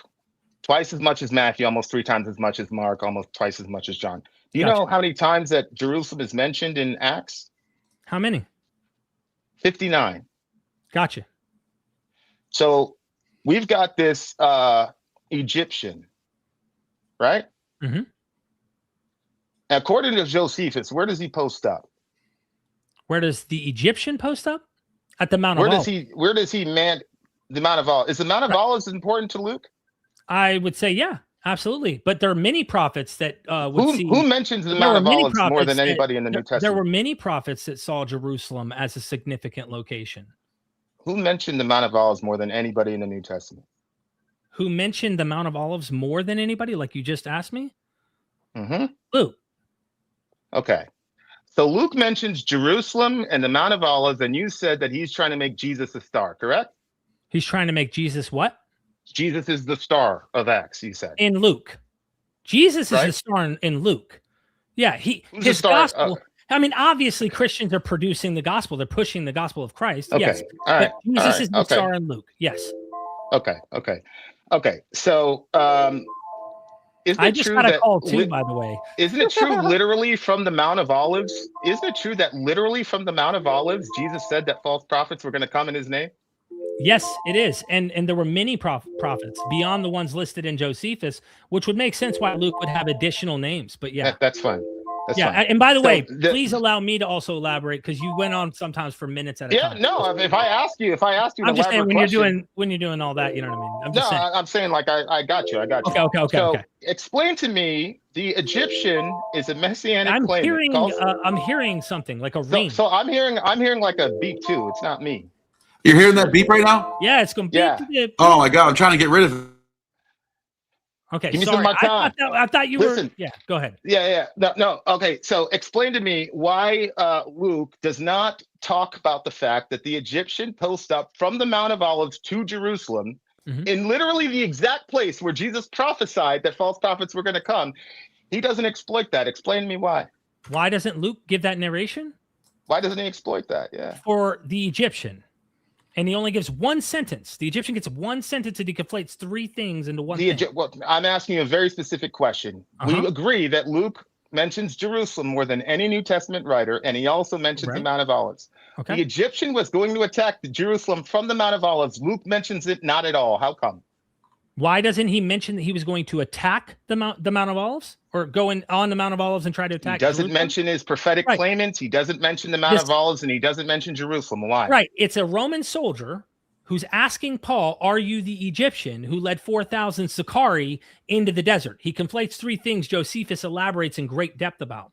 So can you explain to me why he would not mention Jerusalem in the Mount of Olives? It's an argument from silence, what you're asking, because if you go to Judas, no, it's a methodological question. Let me finish. So Judas the Galilean also was in Jerusalem, and he was trying to cleanse the temple, just like we see with Jesus, right? Here around the taxation of Quirinius. So you're asking a question that the same parallelomania you would accuse me of, trying to inflate the Egyptian with Jesus here and the Jerusalem temple. All I'm saying is he doesn't narrate it. He doesn't narrate it and doesn't give us any of the historical. We agree that he doesn't narrate it. Right. What I'm asking you is, he is writing for apologetic and theological reasons. Right. And there is a bunch to exploit. With the Mount of Olives and attacking Jerusalem. How do you know that author wanted to do that? The specific question I'm asking you is, considering Luke's consistent highlighting of Jerusalem and the Mount of Olives, why does he not exploit it? That is my question. I don't know. And you don't either. Thank you. Yeah, well, you don't either. Thank you. So then the most parsimonious answer then would be that they didn't have the same source, right? I would disagree. I think he's conflating it into one sentence. How is it? He conflates the primary things in Josephus. You have the Egyptian, you have the Sicarii, which are completely different bands. They were not following the Egyptian. Just reading that, they're a whole nother group that he couches. And by the way, the Sicarii are mentioned 19 different times in a massive volume. All right, Derek, you got to let him ask the questions, though. You kind of. Yeah. It's okay. But I'm trying to make a point. There's no, you're good. That's why I'm here. Okay. But you're okay. So you don't know why Luke, who has every reason to exploit Mount of Olives and Jerusalem, completely leaves it out. You don't know why. It's not necessary to a story. Okay, it's not necessary to a story. Okay, I don't think it's. Did you? Hey, do me a favor. Give me slide 9 again. And real quick, if I may elaborate on that last question that you asked me, why doesn't he narrate Judas's cleansing of the temple, since Jerusalem's so serious and important? Because they're not using the same source. So that's literally. Hold on, Derek. You're not. It's not you're asking questions right now. That's okay. It's a valid question, but that's why. I'll let it happen. That's then. why. Go to slide 6 when he. I just want to tell everybody again. There's a pattern here. Josephus is constantly talking about the theology of these people, and he's constantly invoking sacred space, and Luke is constantly not doing it. This guy tried to cleanse the temple. Luke could completely exploit that. He never does. The most parsimonious answer to that, in my view, is that he's using a different source. Can you go to slide 9 real quick? In this slide, Paul tells the Romans that not only is the gospel reached Rome, this is in 57 or 60 to 62. Not only the gospel has reached Rome, but it's so powerful that the entire world is talking about them. Do you agree with that? Is that what you're seeing there in front of you? What is the question? The gospel by the year 60 to 62 had already penetrated Rome so much so that the whole world was talking about it. In Acts, Colossians are 1. you okay? You're talking about in Paul's letters, right? Yep. Yeah, because I'd say they both contradict. If you're going into I'm asking you a specific question though. Yeah, I'm asking you a very specific question. Uh-huh. Romans 1:8, your faith is being proclaimed throughout the world. That's in the year 57. Mm-hmm. Okay. I don't know what year Romans was for sure written, but I would just agree with you for the sake of argument. It's an undisputed letter of Paul, right? Yeah, but so we it don't had know to be by 64. we don't know the exact date, is all I'm saying. Okay. All right. Here we go. At the end of Romans, he says, I no longer have any work in these regions. Mhm. I don't have any room for work in these regions. I hope to see you in passing, though, as I go to Spain. So by the year 57, and finally, we've got Philippians, where he says the whole Praetorian Guard has heard the gospel. And then he says the converts in Caesar's household send their greetings. Right. So the gospel has already penetrated not only Rome by 57, but Caesar's actual household. Is that what the texts are saying in front of you? Caesar's household, there are scholarly disputes of what is meant by Caesar's household, but for the sake of this debate, and there's no reason to get into these weeds, I'll just grant, yeah, sure, why not? There are people in Caesar's household that are buying into the story of the gospel. Fine. Okay, great. And this is happening all over the world, according to the text. The known Roman world that Paul is journeying to according to the letters, sure. Right, because he uses oikomene, right, instead of cosmos, right? Luke's that's known the word for... he used. The word he used in Colossians was oikomene, which is the entire Roman world, not the world. Right, okay? right. I think we would agree. Right. So we've got about 50 to 60 years of the gospel, Rome being an oversight for Paul. That's how converted Rome is. So explain to me, and also in the 90s, we already have, Rome is like a mega church, mega bishopric. Explain to me why Luke ends Acts in such a anticlimactic fashion if the entire point is to talk about the gospel penetrating Rome when we already have examples of victorious gospel victories in Rome. So you're talking about the letters, which is different from Luke Acts, and Luke Acts is climatic. You say anticlimactic. We disagree on the last words, the very last word of the gospel. It has gone forth unhindered. If he's getting decapitated, this is where it gets into the martyrdom stuff that I was trying to bring up, that if he gets decapitated by Nero, that would mean Romans saw him as guilty. Romans are not guilty. In every case that Christians get arrested throughout the narrative, Romans save the day. Jews Can you are answer the my antagonist. question, though? I am. That's my point. Can you say my question back to me? Because I don't think you understand my question. You said that it's gone conquering throughout the Roman world, and you asked me why does Luke end anticlimactic? I'm answering your point. What I'm saying is there's already a mega church in Rome when Luke is writing. Rome is an afterthought in the early church. Where in Acts does it say there's a mega church already in Rome? In Acts, not in his letters. We're talking about history, though. You're saying that he wrote it in the 90s, right? I'm saying that Luke Acts wrote it past the 90s. Yes. Right. So by that time, we have a long-established bishopric in Rome. So why does he need to talk about the gospel penetrating Rome when that's old news already? Because he's theologizing the story of the message that's gone forward from Jerusalem to Rome, which he, I believe, is in Ephesus writing this material, but that's not for this debate. And that is because at this time, Rome is the hub that he is ultimately saying where the church is established. That's where is the hunger for that message? They're in Rome. By the time he's writing, there's an established megachurch in this area, in Rome. The gospel has gone forth unhindered. He has no interest in narrating the death of Paul, the death of Peter. And the reasons is... Why does he have an interest in narrating the death of Stephen? Because they were killed by Jews. And guess what? Both Paul and Peter were killed by Romans. In the tradition of Christianity, Romans... Who was James killed by? James was killed by Jews. Is James the Just mentioned in the book of Acts? Is James the Just mentioned? You're talking about the one from Josephus that got killed? Uh-huh. Because there's different Jameses that are floating around. Right. There's James, the son of Zebedee, who he mentions as being killed. Right. But then there's James the Just, who presided over the Acts 15 council, right? Right. Who was killed by Jews, right? Right. And then people got so angry that they went to Albinus and got Ananus demoted, right? Mm-hmm. That's in Josephus. Right. So he Right. was killed by a Jew, and he was a prominent member in the church. Why that happened in 62? Right. Why is his death not mentioned? Again, he had no interest in mentioning James. He mentioned Stephen. He But mentions he other mentioned martyrs. James. Right, but he doesn't mention his martyrdom. He didn't look. People don't have to write everything that ever happened. You know how much stuff Josephus wrote about and skips over because it doesn't serve as mention. Who is more important to the church? Hold on. This is answering your question. I deserve this time to elaborate here because Go ahead. I'm taking shot after shot and I'm happy to do it. Go ahead. Just go ahead.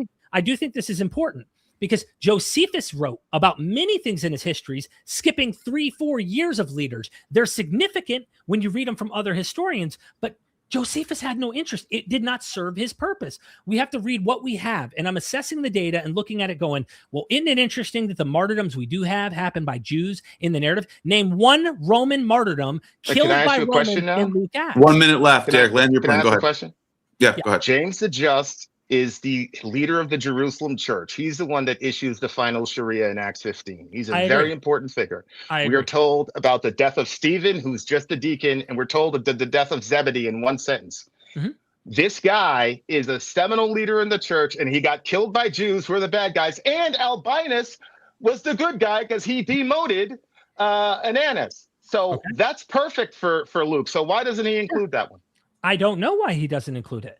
But an argument from silence. Again, I would say the most parsimonious answer. Just to finish my point on saying why I don't know is that arguments. Derek, you'll have time to elaborate on that after this, but let him finish. He got 20 seconds left. Let him ask the last question. No. I want you to have the last word. I will say that this is not this is not about an argument from silence. This is about a methodological divergence. So if Tom Brady throws 100 yards a game, right, every single game, and then one game he doesn't, right, we're going to say what happened, right? So that's not an argument from silence. That's about methodology. Somebody mentions Jerusalem a million times, Mount of Olives a million times, and then doesn't mention it here. It's a methodological question. So I'll leave it with you. Why is James the Just important leader in the church? Romans are good guys, Jews are bad guys, perfect template. Why is his death not mentioned? I don't know, and you don't either. All right. So that brings us to the last 5-minute closing before we do the Q&A. Thank you for everyone who dropped the super chat so far. We got some very good questions for both people so far. Awesome. So I want to encourage people to drop those in there so we can continue to have a good Q&A. No matter how much you donate, $1, $10, they're all BS. So yeah, the last 5 minutes, Derek, you are up, and let's finish this off. Well, okay. Let me get the full screen. Here we go. Okay. Look, I went into this. This is my first formal debate I've ever done. I want to thank Vinnie. I really do appreciate him for being not only an opponent that was willing to come and challenge, but also a respectful person. We are doing what we typically do, but I do appreciate him for doing that. So I want to say that up front. I would like to say this in a debate setting, as Steve Mason said to me earlier today and yesterday, he's not a fan of debates. And I said, why is that, Steve? And he said, because you're first of all under pressure and you're trying to compete and you're sharpening iron, iron sharpens iron. But this specific topic of Josephus as a source for Luke, I may not be the torchbearer that might convince you, but if I can at least nudge you into reading his actual works and consider what he actually argues there are so many overlaps and coincidences that you'd have to argue for that you have to say, well, Luke had independent knowledge. Now we have different issues. One contradicts the other. And when you read Josephus and you see how often Josephan language, this is something that Steve Mason highlights, in his narratives, he's mentioned the Sicarii 19 times. He mentions, for example, we didn't even get into the Pharisees as the most precise heresies school, and how literally Luke Acts does the same thing in his narrative as well. We have to argue all of these are just coincidental, independent historians coming to the same data. I didn't have time in this debate to get into all the contradictions between Luke Acts, the companion of Paul, who's supposedly right there with him, and Paul's own letters. That's a whole nother discussion. But I would like to say there are a lot of historical blunders, both in Josephus and Luke Acts. I'm not an apologist for Josephus. I know it seems like I'm thinking that Josephus is a better authority for the source of what Luke would borrow from, because when you read it, it's couched in so much more historical material. The language, all of it is Josephus. Scholars at one point read Josephus like an encyclopedia. They looked at it like, oh, he just is collecting information Boom. You can extract it like it, and that's just facts. And then they now realize Josephus is an author with an agenda, the same way Luke Acts is. And he's trying to give you a theological painted story of the church. I think that the arguments that I brought up pertaining to why there's no mention of the martyrdom of Paul and Peter are something worthy of investigating, especially when the top apologist online, like Michael Jones, says it's the most devastating evidence for the early date. And I think we have a really good argument we can make on why that martyrdom wasn't mentioned in light of the fact of Luke Acts agenda with Rome, with Jews and such. And I think it could be spelled out even more. This all was done in 2 days. This all was come together in 2 days. Me just reaching a Glover, Daniel B. Glover, coming up with this. So at the end of the day, there's so much commonality between these two. Proving anything, you can't do that historically. You can make a probable case. And I think Theudas, Judas backwards, the common thing that gets brought up is that Theudas, there's another Theudas, there's different ideas. I'm sure Vinnie knows about this, but I would suggest that everyone go read Josephus, see what he does, because if this is the same Judas or Theudas, you want to believe that Luke Acts had the correct chronology. He mentions it like this, a small little glimpse, boom. And it only flowers his historiography that he's trying to paint about the church. It's a theological historiography. And when you read Acts, or not Acts, but Josephus, you get way more information. It's couched in so much more historical vetting compared to what Luke Acts is up to. Like, for example, the narration in Luke, the birth, you don't even need to bring in Quirinius. He doesn't need to be there. Why is Lysanias even mentioned in Luke 3:1? He gets one name drop, Lysanias, Tetrarch of Abilene. That's it. Go read Josephus. You will find out. And this is not the medium to give you everything, because Josephus has so much more to say. So I ask everybody in my closing to not only be respectful to Vinnie, because a lot of tribalism happens online, but to consider both his arguments and mine, and maybe it'll help sharpen both of our views to coming to a stronger conclusion. That's what I like to think of debates as. I'd like to conclude my final point in saying I encourage debates to be like that instead of being antagonistic and trying to smear other people. If we can create that kind of environment, that's how I'd like to end my closing. Then we'd be in a better place on learning and maybe not treating each other so badly. So I hope that the case that I've brought forward at least whet your appetite. It's too big for this debate. I couldn't bring up all sorts of arguments that are there. I just went with a few of the chief ones. And thank you for your time. Thank you for the time you let me come on here. Appreciate it. All right, that was a good closing. And you have 5 minutes now, Vinnie, for your closing. I'll give you the full floor. The floor is yours. Cool. Can you put the clock on the side? I want to echo what Homeboy said. People challenge me to debates a lot, and as you guys can see, I like to get down like anybody else. But it's always about ego and all the other stuff. And I found in Derek somebody a kindred spirit, ever curious and brilliant, and thinks very quickly on his feet. Damn it, too quickly. Okay. All right. So what do we have? Well, here's what we have. We have. We didn't mention the death of Paul because that would mean that Paul was guilty. I don't think that's a very powerful argument. Jesus got crucified. That doesn't mean that Jesus was guilty. Stephen got stoned. That doesn't mean that Stephen was guilty. My opponent has admitted this in other videos. The second century church was obsessed with martyrdom. My friend about 2 weeks ago shot a video when he was talking about the suicide by cop death porn stuff that happened in the second century. So his argument for why we don't see the martyrdom of Paul, I'm sorry, just is not consistent. Furthermore, I didn't even get to touch on this, but the fact that none of the New Testament authors mention the destruction of that Jerusalem was actually destroyed is extremely curious. Paul mentions a prophecy of Agabus, and then he says, no, not Paul, Luke. He says this was fulfilled during the reign of Claudius. So the New Testament authors have no problem with saying ex eventu prophecies. They talked about Agabus. They talked about Jesus did self-fulfilling prophecies when he fulfilled Zechariah 9 and the triumphal entry, all the rest of it. The New Testament has no problem with Jesus purposely fulfilling a prophecy, creating a self-fulfilling prophecy. Not a single person talks about the destruction of the Jerusalem, not one. There's no explanation for that. You also saw that there's no explanation for why the martyrdom of James the Just is completely ignored. Josephus talked about the martyrdom of James the Just. You guys don't know this, but Annas, who was the high priest at the time, was the son of the high priest that Jesus was brought to for his trial before he went to Caiaphas. So that means that Annas, the one that had James killed, would have been in the room when that happened. There's a lot there that Luke could have exploited. Never even mentions it. Why? James was killed in 62. This book was written in 60. There's a reason that all of the historical anomalies are from 51 and 52. Being the proconsul of Achaia, there is no other source in the world ever that has Gallio as a proconsul of Achaia other than Luke. This is not just like a guess. This man is a legit credentialed historian. Does he have an agenda? Yes, every historian has an agenda, dear listener. But there's just way too many unanswered questions here. He sets it up, hey, we're trying to present the Romans as good guys and the Jews as bad guys. Great. Then you have to talk about the martyrdom of James, but he doesn't.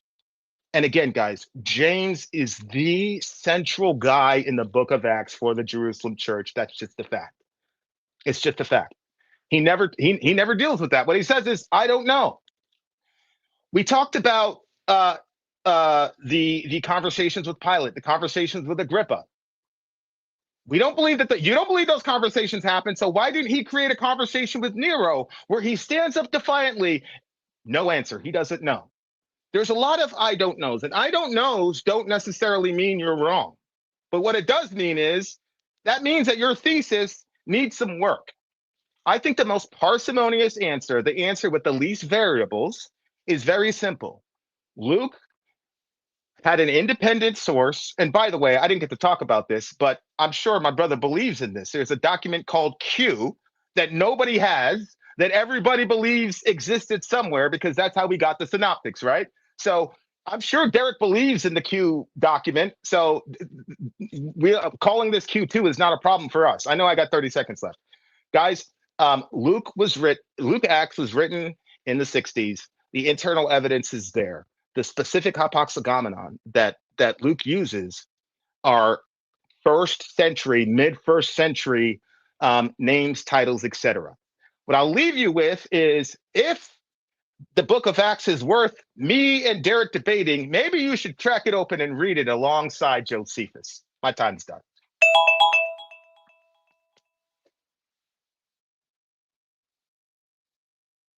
All right, that is it for the timer. We're done with timers now. Now we're just going to have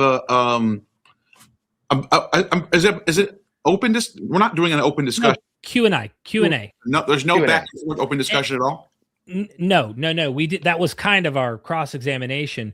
What we would like to do, and I think as long as we're all in agreement here, Vinny, for time's sake, we want to probably limit our answers to the Q&A to 2 to 3 minutes, so that we're being fair with time. And if you really want to elaborate on something, if I want to elaborate on something, that way we can get through them all, because I imagine we have plenty to do. I do have, before we even start, I just have I have a question myself for Vinny. One of the things I was confused about was the idea that the gospel was like spreading throughout the entire world. So like this doesn't need to be dealt with. But like my confusion is, when Pliny the Younger is writing to Trajan in 117, he's talking about Christians as if he's just heard of them for the first time. He has no idea who these people are. They're like nobody. He has never heard of them yet. And it looks like he's introducing who Christians are to Trajan. Trajan would have been a consul during the Flavian period, so he's been in the government for a long time. And also, you have like Tacitus in 120 calling Jesus Christus and getting his name wrong. It just seems the evidence, and then the archaeological evidence suggests Christianity was not widespread until the 4th century. That it's really small minority. And I'm just wondering what you mean by it spread throughout the entire world and everyone knew about it. I don't think that the fact that elites don't know something about a movement means anything. I think one of the most self-aware moments I've ever seen in my life was President Obama. He was done, and he was saying that he got really good at the presidency in the last 2 years. But then the irony is now you're leaving. And he said, but what I realized is that it was good that I left. And he said, my misreading of the Trump movement indicates that I had lost touch. And I think that that's a very, very important thing to think about. We've got CNN, we've got computers, we've got analysts, and still a guy as intelligent as that completely misread how large the movement was. So when I look at, first century, second century Rome, there's no CNN, there's a whole bunch of movements that happen right under your nose, and you don't find out till it's too late. So that's how I'd explain that. Thanks. Right. That was your Q&A question. Yeah, that was my question. That was good. He earned it for modding us. Cool. Yeah. All right. Tracy Femstar. I had that prepped up because I was certain that you were going there. Then Gnostic informant came and sideswiped me. I had a bunch prepped up for you, and you did different things too. So that's how debates work. You know what I mean? The first question, we got to do a 20-minute opening, bro. Yeah. No, I think we hashed this out pretty well. Yeah. The first question from Tracy. Thank you for the 5. This is for Derek actually. Derek, how do you know that Josephus didn't borrow from Luke? Great question. I prepared for that one, and I've got my notes. So here's what happened before the debate. Real quick, if you don't mind, Vinny, just giving me 30 seconds here. When you do this, let me just warn people for your first debate ever, if you decide to do this, don't start 4 days before a debate trying to exhaust. There is so much in this topic. I know Vinny knows what I'm talking about after digging in. You really need to go do the deep research. So here's the thing. How do we know Josephus didn't borrow from Luke? 5 reasons. First, the material is at home in Josephus. Every shared item serves his 20-volume narrative. In Luke, they're passing one-off mentions. Second, the information degrades from Josephus to Luke, not the other way around. Now, this is according to Steve Mason. Josephus has detailed contextualized accounts. Luke has simplified, I would say, and Steve Mason says, error-filled summaries, and we didn't get into Quirinius and give an example at all. You just Quirinius, if you wanted to give an example of a worldwide census under Augustus, when Josephus describes it as a serious census, because what happened when Judas the Galilean came in and he caused such problems. So the Herods were no longer in control. He sent Roman officials to come now govern the region, which caused problems, which caused Judas the Galilean to come in. And he's trying to, get them out from underneath the control, which is why they're a violent movement. And so he gives this he uses this word for all the Roman world. And Josephus says, no, it was the region of Syria that was being taxed. And that's why this guy, Judas the Galilean, is coming in. So this historical issue also led to why Jesus is now going to Bethlehem instead of Nazareth. There's a whole lot of theology into this behind why critical scholars would say that. So real quick, I don't want to take too much time. I said I wouldn't. So I think it's important to answer this question, though, is that sources get messier when copied, not cleaner. Third, Josephus' distinctive vocabulary shows up in Luke with the hieresis, the schools for Jewish schools between the Essenes, Pharisees, and Sadducees. The word Sicarii, the word Threskia. These are Josephine fingerprints. None of Luke's distinctive language shows up in Josephus. Fourth, Josephus is an elite historian writing for a Roman court. He had access to archives, eyewitnesses, and imperial connections. The idea that he consulted an anonymous Christian text is historically absurd. And fifth, no scholar who has actually examined the evidence has ever proposed it. Steve Mason told me when they first made this argument in 1870-something, from that point to today, there's never been a scholar who's ever proposed this idea that Josephus borrowed from an anonymous Christian text called Luke. So those are 5 points. And Vinny, do you want to give an answer why you think it's the vice versa, or no? He deserves it. I don't really believe that Josephus borrowed from Luke. I just think that even in the response, there's the assumption that Josephus is like some sort of canonical standard. So that when Luke contradicts Josephus, it's proof of borrowing. And when Luke overlaps with Josephus, it's proof of borrowing. That seems to me like an unfalsifiable heuristic to me. But that's all I'll say. But I don't think that there's any evidence that Josephus borrowed from Luke. I think that Luke was too precise for Josephus's likings. Okay, that's good. That was a great question, Tracy. Thank you for that one. Bach and Pan, Danny Biss, thank you for the 5. A good friend of the channel here. If James was killed in 62 and Paul had a hand in it, Could it be that Paul couldn't have died before 66? Do you think he made it to Spain? Great stuff. Vinny, you want to I'm start? assuming that's a me question. I think so. I'm assuming it might be for Derek, though. We can both. I got something to say about the last part, but feel free to start, Vinny.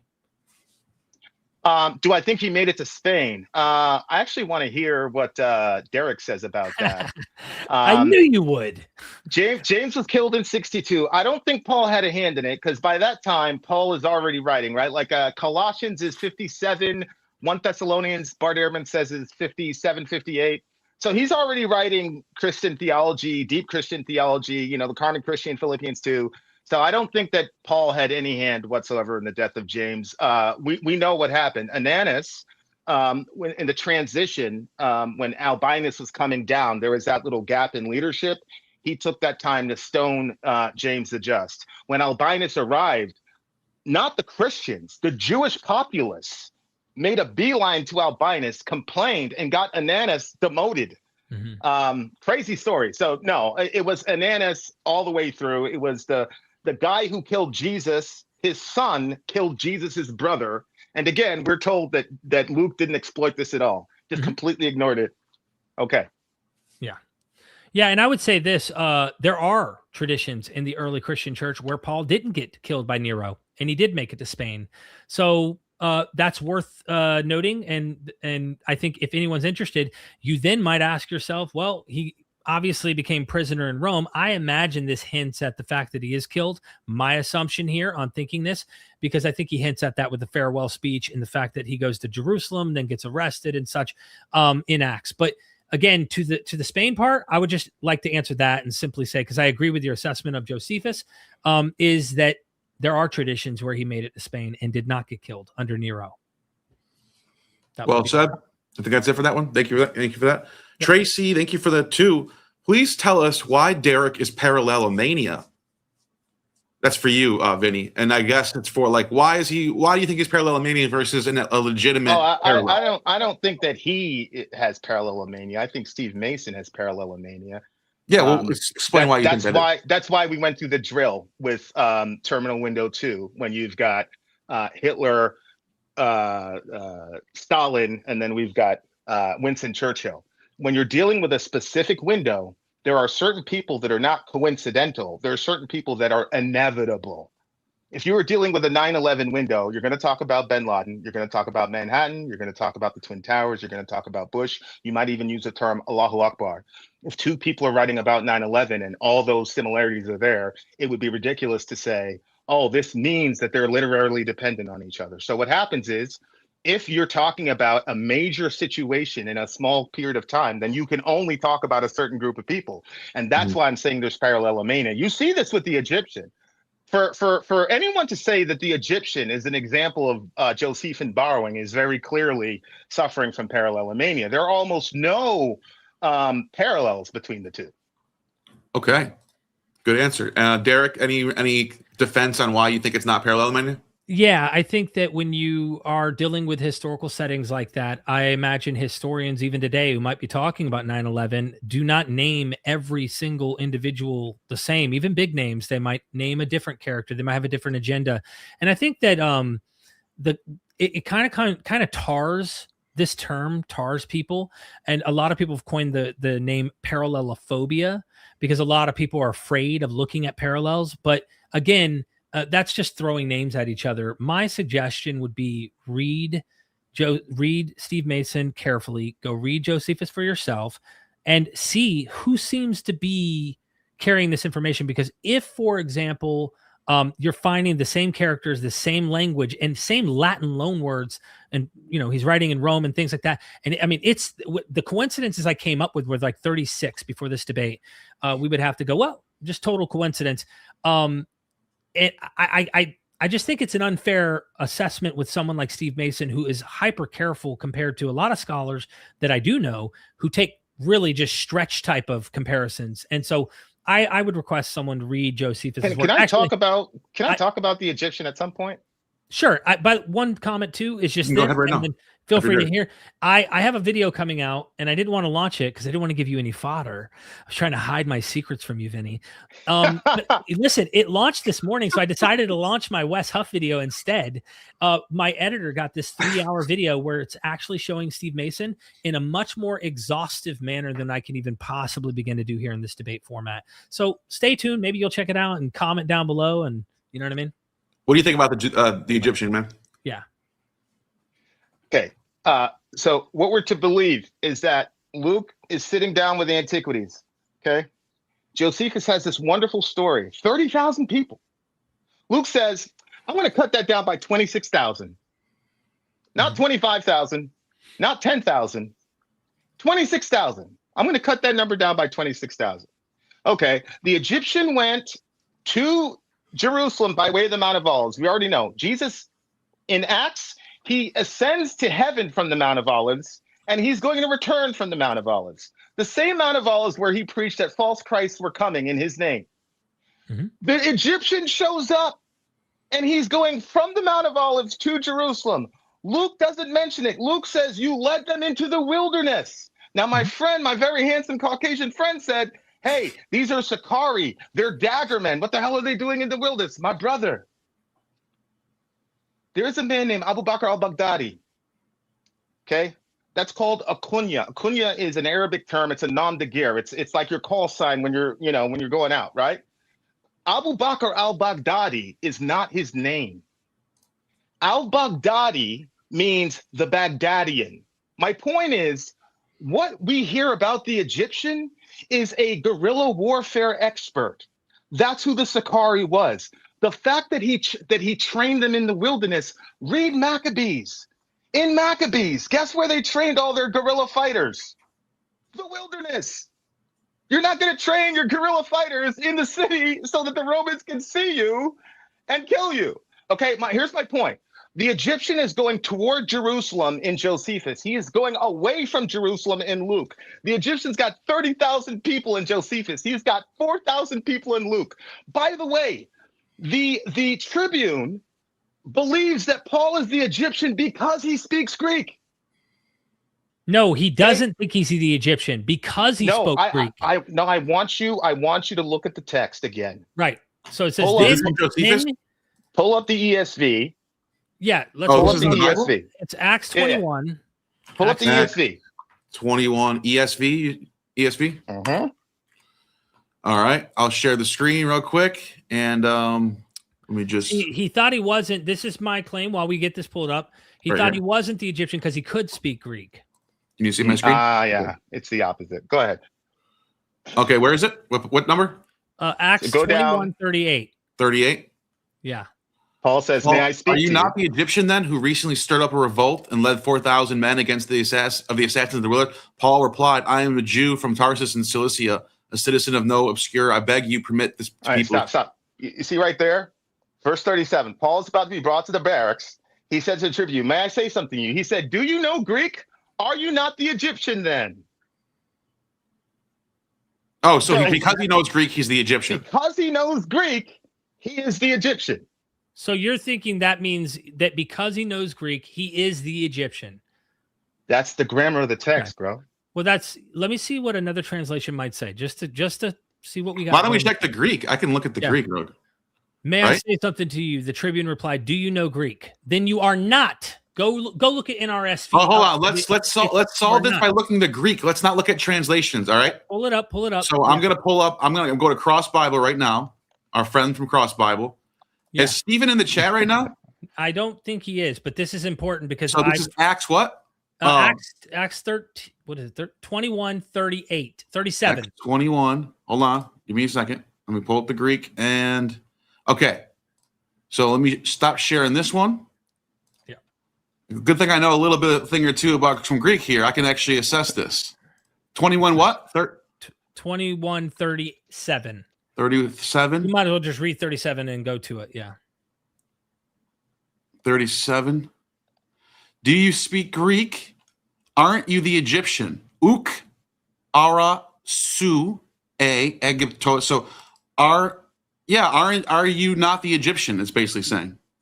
So what the NRSV, E says, right, is literally this in English, which is why maybe we're both reading two translations and coming to a different. Yeah, but the Greek is king, guys. Got it. I'm just letting you know the Okay, so according to the Greek, says, do you know Greek? Then you are not the Egyptian who actually, hold on a second. I could be. Then you are not. That's what I'm saying. Yeah, you are not the Egyptian. This is saying. Yeah. But either way, do me a favor. Do me a favor. Do you guys know what I'm not trying to pull rank here, but do you know what a negative inferential particle construction is? Yeah, no, I actually think this is I actually think this could be translated, aren't you, or are you are not. But I think both, because it starts off with uk ara, that's emphasizing you are not, you are uk ara. Are you not I think it could be either or. Are you not the Egyptian, or you aren't the Egyptian? So this is very confusing. I really think we need another expert on Greek to really look at this. Well, here's let's do it this way. Just Google negative inferential particle construction. Just Google it. Yeah, I get what you're saying. Negative. There's a reason why the majority of the translators are saying, "Are you not then the Egyptian?" Yeah, no, I actually agree with you on that. I actually don't. I think this could go either way. Well, I would really like to hear Stephen on this.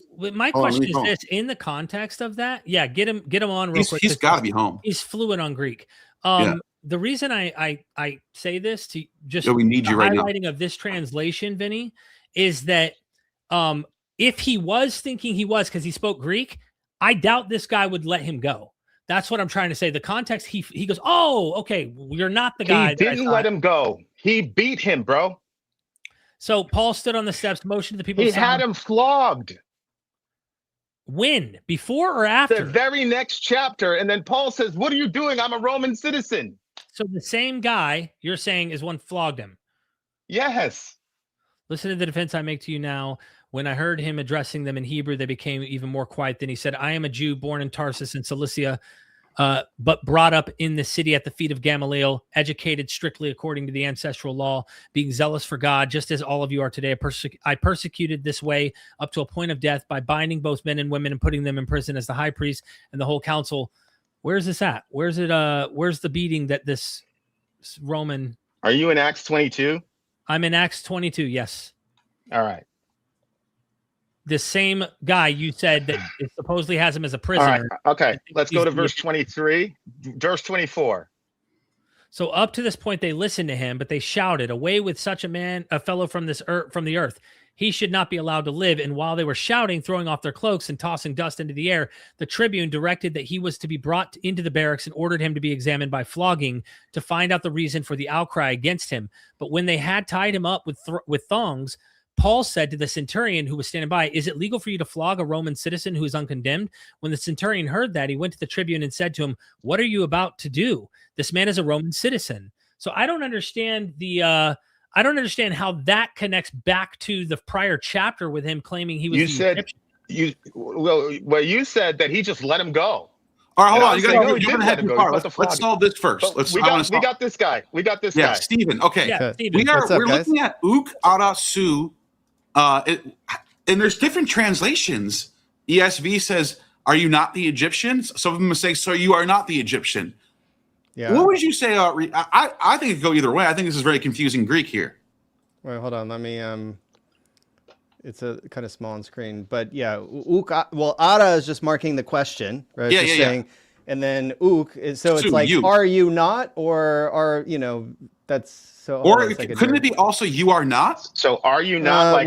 If you're asking, ara's marking a question, so it's going to be in. We're talking about uk here. Yeah, aren't is a good translation, but don't use the NIV. Ignore this. Yeah, use like the NRSV or that's what I just read, and it says, then you are not the Egyptian, because he spoke in Greek. I use the SV or I generally stay with the NASB, but yeah, that's the same construction. Well, obviously, like forget about translations. Let's look at this like where you just discovered it for the first time. What would you think about this text right here? Hold on. So what verse? 38. Acts 21:38. looking at, okay, so I'm showing it right now on the screen. Yeah. 37 to 38, that transition. yeah, u kara si o Egyptios, right? So are you not the Egyptian? That's Yeah. the translation. Right. Yeah, I think Okay, that's pretty thank you. clear. Yeah. So Thank you. is it? But so in other words, it's like it's leading with this negation. It's a light ukara. tote, right? Yeah. So So what's what? this, what is the A light tote, suggest- L-I-T-O-T-E. what is the suggested interpretation? Because as I was just reading, replied, "Do you not know Greek?" And then verse 38 says, "Then you are not the Egyptian who recently stirred up a revolt and led 4,000 assassins out into the wilderness." Paul What replied, I'm saying "I am is that the Greek is saying, Oh, sorry. do you- Yeah, no, I misstated. So ara here, you see how it has the acute accent, right? It's not ara marking a question, like I said. It doesn't have a circumflex. So what this means is as a result or then. So then are you not? So it's following from the previous verse. You can't read it in isolation. But this is what's important though. Then are you not, or then you aren't is a big deal here. Well, okay, so ara is then. So ara is just marking this boundary between the first clause, the apodosis, and then the I'm sorry, We're trying to figure out what is ook doing here. Is it saying you aren't, or it's just then aren't you? it's just negating. It's just saying, it's just phrasing it in the negative by saying like, then are you not the Egyptian? Like, is it not the case that you're the Egyptian? Meaning that person is making, so they're pushing, it's pushing back against a positive claim. Okay. So what's that mean? He's inferring that Paul speaks Greek, and so because Paul speaks Greek, then you are the Egyptian. Yeah, it's like, but so Elenistiki noskis, so that you speak Greek, that's a question. And then are you not the Egyptian? So he's Look inferring. at my favorite translation, NASB says, then you are not the Egyptian. That's what I'm saying. Read the NRSV. Yeah, this is I one understand, but the Greek expert is telling us what it is. Well, no, right? no. I'm just wondering why the translators would do that. Because it's probably going to depend on whether or not the critical edition puts a question mark or not. Those question marks are not there in the original manuscript. This is what I'm trying to. This is why I needed to call you. I couldn't tell the difference. Yeah. I can't tell. So it's a question of, did the editors of the Greek reconstruction decide this is probably a question and put a question mark on it? Or did they decide that this is an affirmative statement and not put the question on it? And then downstream from that is going to be the translator's decision. So which Greek text are you going to defer to? The one that has a question mark or the one that doesn't? And that's a subjective opinion. It's not like a cold, hard fact. That's okay. So I think this could go either way. I think both of you could be correct. We just don't have the flow of the text. The flow of the text makes a lot more sense. You speak Greek, you must be the Egyptian. In my it's the most natural reading. I think the final thing I would say on this, and we should move on to Q&A, continue, is that when you read it, if he was an Egyptian, Paul should have replied. I mean, if he thought he was the Egyptian, Paul literally says, "I'm a Jew. I'm not this Egyptian. I'm a Jew from Tarsus in Cilicia." Actually, if the Egyptian was a Greek speaker, where would he come from? Yeah, where would a sophisticated Greek-speaking Jew come from? He could have come from Egypt, Alexandria. Alexandria. Yeah. Now, there is a geographer named Strabo. Do you know that he says that there's a city that rivals Alexandria in philosophical rigor? You know what city that is? Jerusalem. Tarsus. Right? Oh, okay. I'm Tarsus. thinking Jerusalem. There's a lot of competition between Athens Tarsus, and which explains why he says no means city, right? So okay. So either He's way, saying, I'm not from an obscure city. I'm not from Alexandria. My point is that explicitly and implicitly in this discussion, we find out that the Egyptian is a Greek-speaking Jew from Egypt. We don't get any of that information. I don't buy that because if you read Josephus. Oh, wait, just give me 1 second. Okay. The Greek speaker here said that this is definitely a plausible interpretation of that question, right? Both are. But they're not equal. No, they are equal. They are equal. Well, the Greek speaker came. Well, right. I think it can go either way. The Greek speaker person, are they equal? Are they like, or is one more than the other in your view? So Stephen, NRSV says. Oh, let Stephen answer that question. That's a good question. I know. I'm saying one says, then are you not the Egyptian? Like a question, like aren't you? And the other let him one answer the question. Hold on, Derek. Let him answer it. Did you get the question that he asked you? You just said it could go either way, right? I So think it's, it are could. you not the Egyptian or you are not the Egyptian? Which Are one both, is is more it probable? 50-50 or is one more likely to you than the other? Yeah. Well, okay. So he's asking, do you speak Greek? That's a question, right? Ukarasi o Egyptios o protuton ton numeron anastatosas que exagogon istin erimon ton tus tetrakiskilius andras ton sicarion. Yeah, the whole thing is a question. So the whole thing is a question because the verse is marked with a question mark at the end, which is Right an here. editorial choice. That's probably the correct choice. So like the NASB takes that and says, then you are not the Egyptian who sometimes. Well, the thing is though, okay, even translations that say then you are not, right? The NASB does that because it's trying to just keep the English words more or less in line with the Greek. It's like an interlinear, but it's still a question. Mm-hmm. So if you were to say this in English, then you would say, then you are not the Egyptian. In other words, like you're claiming to be the Egyptian, so you're not the Egyptian, right? Okay. As opposed to then are you not the Egyptian? So Vinnie is on the more probable side, is what you're saying. Like at the end of the day, we have to just say we know that this is a question. He's not affirming, but then you are the Egyptian. He's putting it on Paul. He's shifting the burden on Paul to confirm whether or not he is the Egyptian. And what does his answer say? I am a Jew from Tarsus in Cilicia, not Egypt. Yes. A city of no obscure city. There's no city mentioned. The only thing that's mentioned is Egypt. That's why we would have to factor in the fact that if you're taking my hypothesis, and this is Steve Mason's, he calls this person an Egyptian because everyone else is either a Jew or a Samaritan. That's why he's called the Egyptian. His mother didn't name him the Egyptian.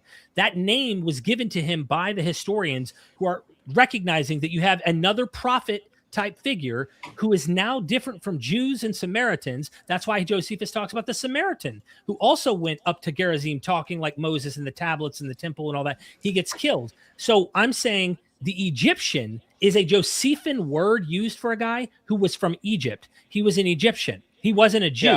He wasn't a Samaritan. Yeah. Okay. Yeah. Well, as I said, today we've got a guy named Abu Bakr al-Baghdadi, the Baghdadi. We've got. Is he from Baghdad? I know for a fact we were chasing dudes from Syria. We called them the Syrian. Right. So this is standard in the East. It's called a kunya. It's a nom de guerre. Everybody has one. The fact of the matter is the flow of the conversation is self-contained. He says, aren't you the Egyptian? There's no reason for Paul to mention Tarsus. All he has to do is mention Sicilia because the Tribune doesn't mention a city. What I'm saying is that the explicit question carries with it the implication of Alexandria, which is why he brings up Tarsus as a competing city. We disagree. There's no reason, there's no reason to mention Tarsus, and there's no reason to say that it's not an obscure city.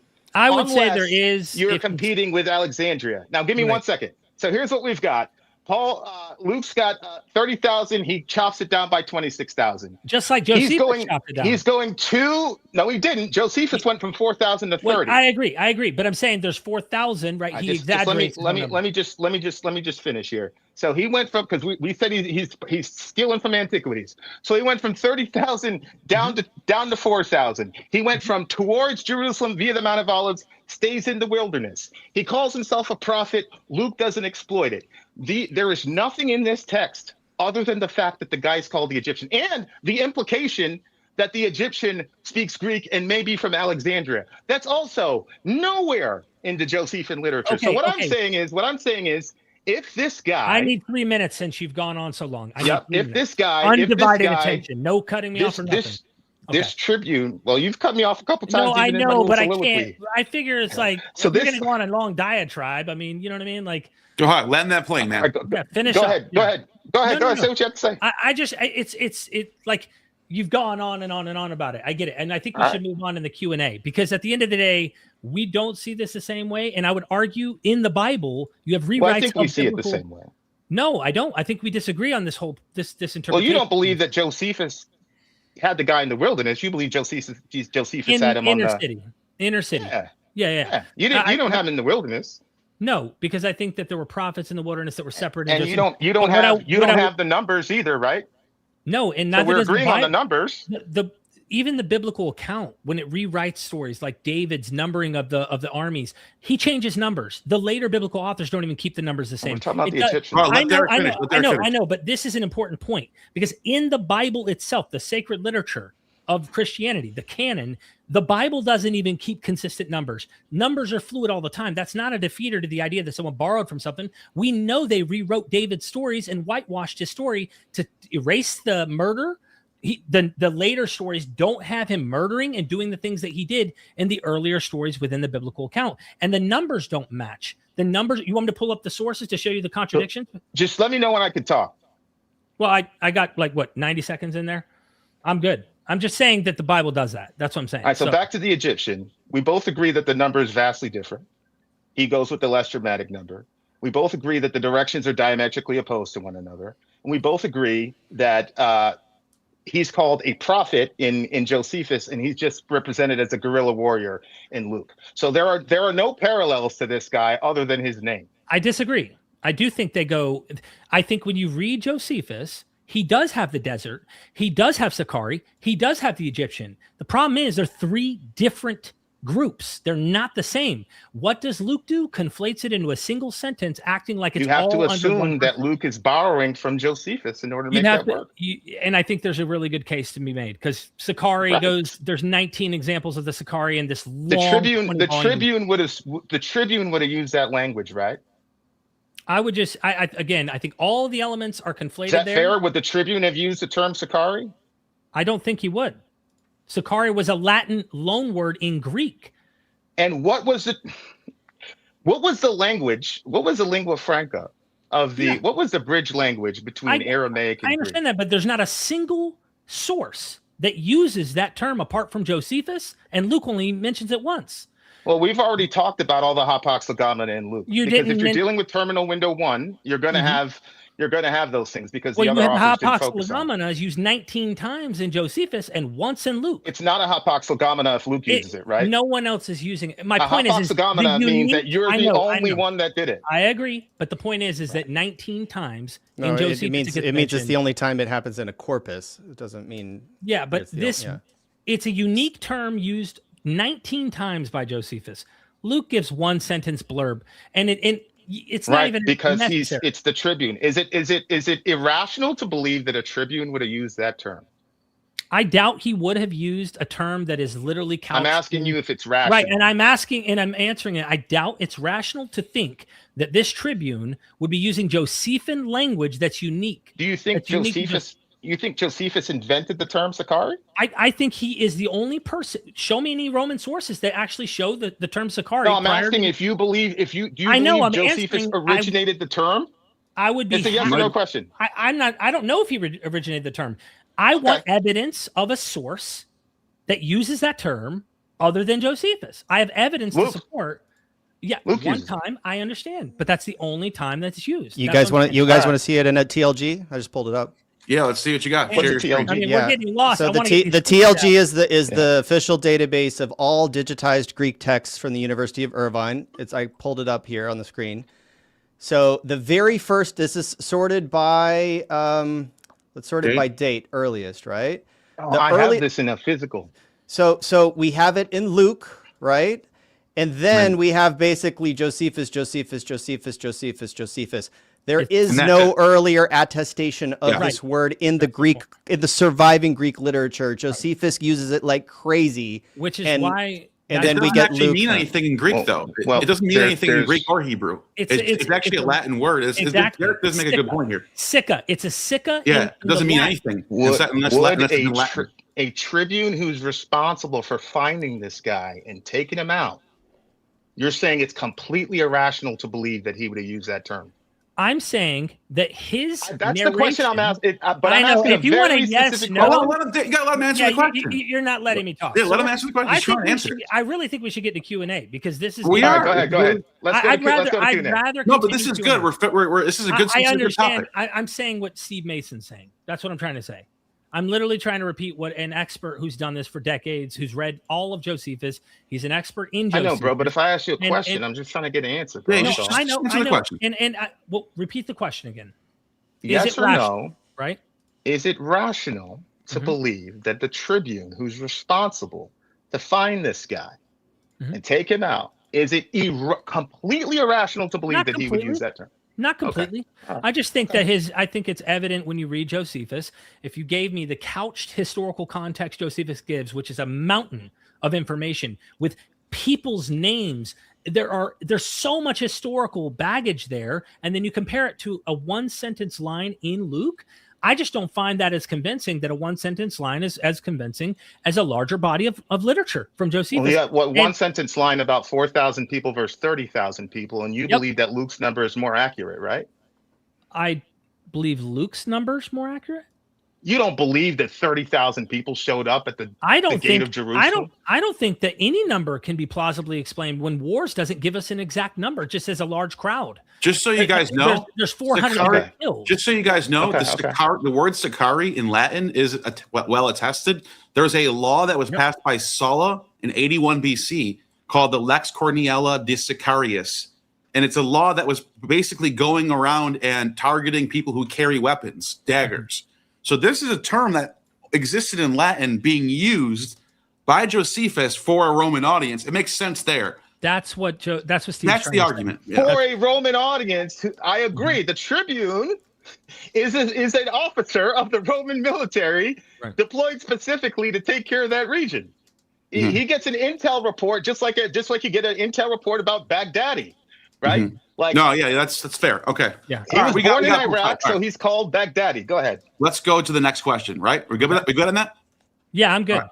Bach and Pan, thank you for the super chat. Wouldn't the more Romanized in Luke, wouldn't that promote that Luke was written later in a more Greek audience? Wasn't Jesus and followers anti-Roman? I think when he says Romanized, I think he's talking about your point, for example, Derek, using about, terms like Sakari. That's a Romanized. I think know. he was Derek. You brought up how Acts always has the Romans as the good guys and the Jews as the bad guys.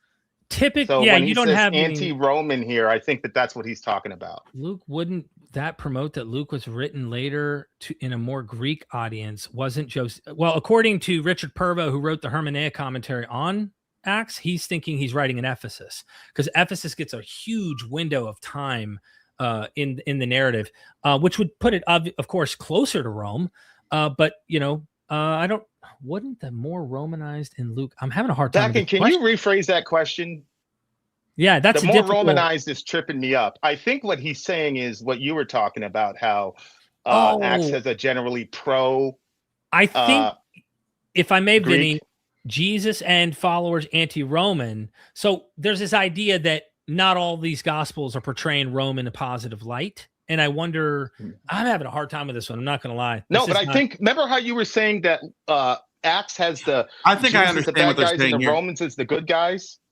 I think Remember that Bakken saying, is it the fact that Luke has a more pro-Roman vibe going on? Wouldn't that attest to it being later because it's written for a Greek audience? Well, that could. It doesn't prove it, though. I mean, look, I'll tell you this, Vinny, and you probably appreciate this. Before this debate, I've come across some scholars, I mean, a ton, who are second century daters, right? They have arguments from, they think Luke knows Pliny's letters, and they have arguments about the how that went on. There are some scholars who actually argue with Papias, that they believe Luke knows Papias. In his prologue, he hints at an orderly account. Some have even argued that in Eusebius's church history in book 4, it describes Luke Acts under Hadrian. Like, all of this stuff I dropped because I was like, you know what? I'm not, like, it seemed a little more flimsy. I just thought the best thing I could do was focus on Josephus. That was more than enough anyway. Look at what we couldn't even cover and how much more there's probably not even discussed in this discussion. But there are later date ideas, and some would probably couch some of that. The other language is like ecclesiological language, they think, in Luke Acts that doesn't appear till you see some of the church fathers writing in it. So they think the language in Luke Acts sounds like a later church ecclesiastical setup. That's stuff that I'm not prepared to defend, man. I'm not going to pretend like I can get on here and defend Greek or act like I can get in the weeds of those things. It wasn't my intentions. Mhm. So, Okay, thank you for that question. The next, I would say that the episode with James the Just is very instructive here. James is killed by Jews in 62, and the people go to Albinus, and Albinus demotes Ananus, and so that is pro-Roman, anti-Jew. The real issue is for the Romans, they didn't see, especially in the first century, they didn't see a real difference between Christianity and Judaism. They just thought this is an intramural spat between these people. I don't care about this stuff. And so they don't have a positive view of Christians. They just have more of a, dismissive view of Christianity. But I think that, the pro-Roman stuff is overplayed. It's just that the Romans did not see them as a threat yet. And so when the Jews were bringing them to trial, they didn't have anything against them. So that's what happened. all right. The next one is, why is Paul able to call an army when he goes to last trip in Jerusalem? Could it be that Paul was a Herodian who gets to just call on Caesar? hold on. Called an army? I don't Why is recall Paul that. able to call? Basically, why does he get to appeal to Caesar? And then, he gets bodyguards that are going to carry him over to these places. If I could give a short answer, is a lot of people question Paul appearing before Nero. Skeptical, critical scholars, if you will, that think that this is more legendary accounts. There's even people who are questioning the entire Fire of Rome persecution of Christians as potential legend as well. And I'm just telling you, there are really skeptical positions on this. If you read Candida Moss's book, A Myth of Persecution, she describes a lot of this stuff. So I don't know. I think we're dealing with a narrative that is trying to tell you a theological story. I think Vinnie might have a different answer, of course. But the army part is where I'm like, I don't know what they mean by army. Yeah, I think he's probably, because Paul had an escorted guard. Okay, that's probably what they mean. So and it was obviously people in the military, but I don't think that Paul had the pull to call an army. These were Roman procedures. That's why I read that that in my closing in the opening, I talked about the historian Swisher. I'm sorry, Anne Sherwin White, and this guy is an expert on the legal side of first century Rome, and so he specifically states that Luke is perfect on his procedural accounting in the book of Acts. So that's why I don't think he was a Herodian. These are things that you get as a Roman citizen. I like the way that you think, Becken. It's very outside the box. Paul got James killed. He's Herodian. I just don't see it there. All right. Thank you for that super chat. Good question. Appreciate that. Tracy, thank you for the 5. Wasn't there an apocryphal book about Paul talking to Nero or Claudius? Yes. There is. There's several, actually. But the main one, I think I brought up, and didn't you bring up one too, Vinny? Was it the same Acts of Paul? The same one. His neck gets chopped off, the milk, and then he rises from the dead. Yeah. Yeah. So really there's some really, I think they're cool. You got sources of Simon Magus talking to, I think, Claudius or Nero, or one of the two. I think it were both, maybe. Yeah. Shoot, Apollonius of Tyana appears before Domitian. I mean, there's all sorts of legends out there floating around. I think it's a fanciful story, but it's still cool. And I think a lot of hagiography was encouraging to a lot of people in the early Christian, world. So I think the purpose of this question was for you, Vinny, when you brought up why wouldn't the author of Acts just include a passage of Paul talking to Nero? Yeah. And this is one of my reasons. There's a reason that there's an appetite for this stuff. Yeah, so I agree. By the way, I agree with that. And I agreed with you when you were bringing that critique up about the whole, what was it, Ignatius talking about the letter to the Romans and the fetish for dying. I agree. I don't think all Christians had the same ideas, though. I wouldn't say they're all univocal. You know what I mean?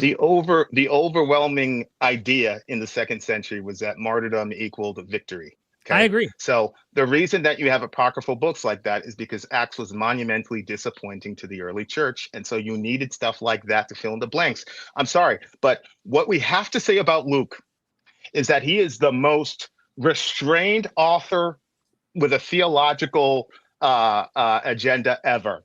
Never mentions any of the supernatural claims, never mentions the sacred geography, never mentions the destruction of Jerusalem, never mentions Peter, never mentions Paul, never mentions James, never mentions the fire, never mentions Nero. If I I may, think- Vinny, He's just the most let me throw something- restrained guy ever. Yeah, but I do want to point something out about martyrdom. That word in Greek just means to witness. yeah. So that the idea of martyrs being people who are killed, I think that sort of is a progression over time with being people No, who actually, It has multiple meanings.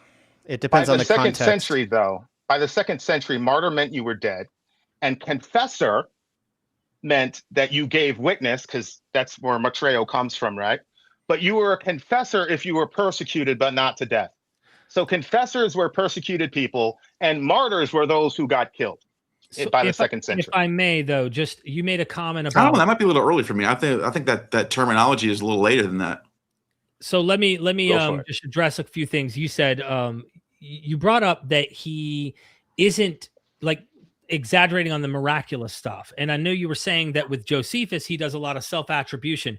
This, and I would say an anonymous author who is writing Luke Acts isn't doing that to himself. But I do find the book of Acts. No, when I say self-designation, I'm talking about Josephus saying this guy claimed to be a prophet. So he talks about the self-designation of the subject. Okay, so when you, that's something that confused me, because when I turn every page on Acts, there's so many miracles, miraculous things that are happening. Maybe I'm misunderstanding what you were saying. I'm talking specifically about Judas, Theudas, and the Egyptian. He never talks about them claiming to be prophets, never talks about anything supernatural, always just has them as guerrilla warriors. He doesn't bring up any sacred space. No, I'm talking about Luke, bro. Oh, yeah, but he said, I thought he says Theudas does go and try to split, lead people out here to do these wonders and whatnot. I thought he mentions that. I mean, yeah, pretty sure Josephus mentions the Jordan River. Luke does not mention the Jordan River. Yeah, there's so much. He never mentions the sacred space ever with those three. So when you say sacred space, what do you mean by sacred space? We're talking about the Jordan River. Jesus is getting baptized. There's a lot of theological import. Mount of Olives, very important. Jerusalem, unique. Jerusalem and the Mount of Olives are uniquely important to Luke.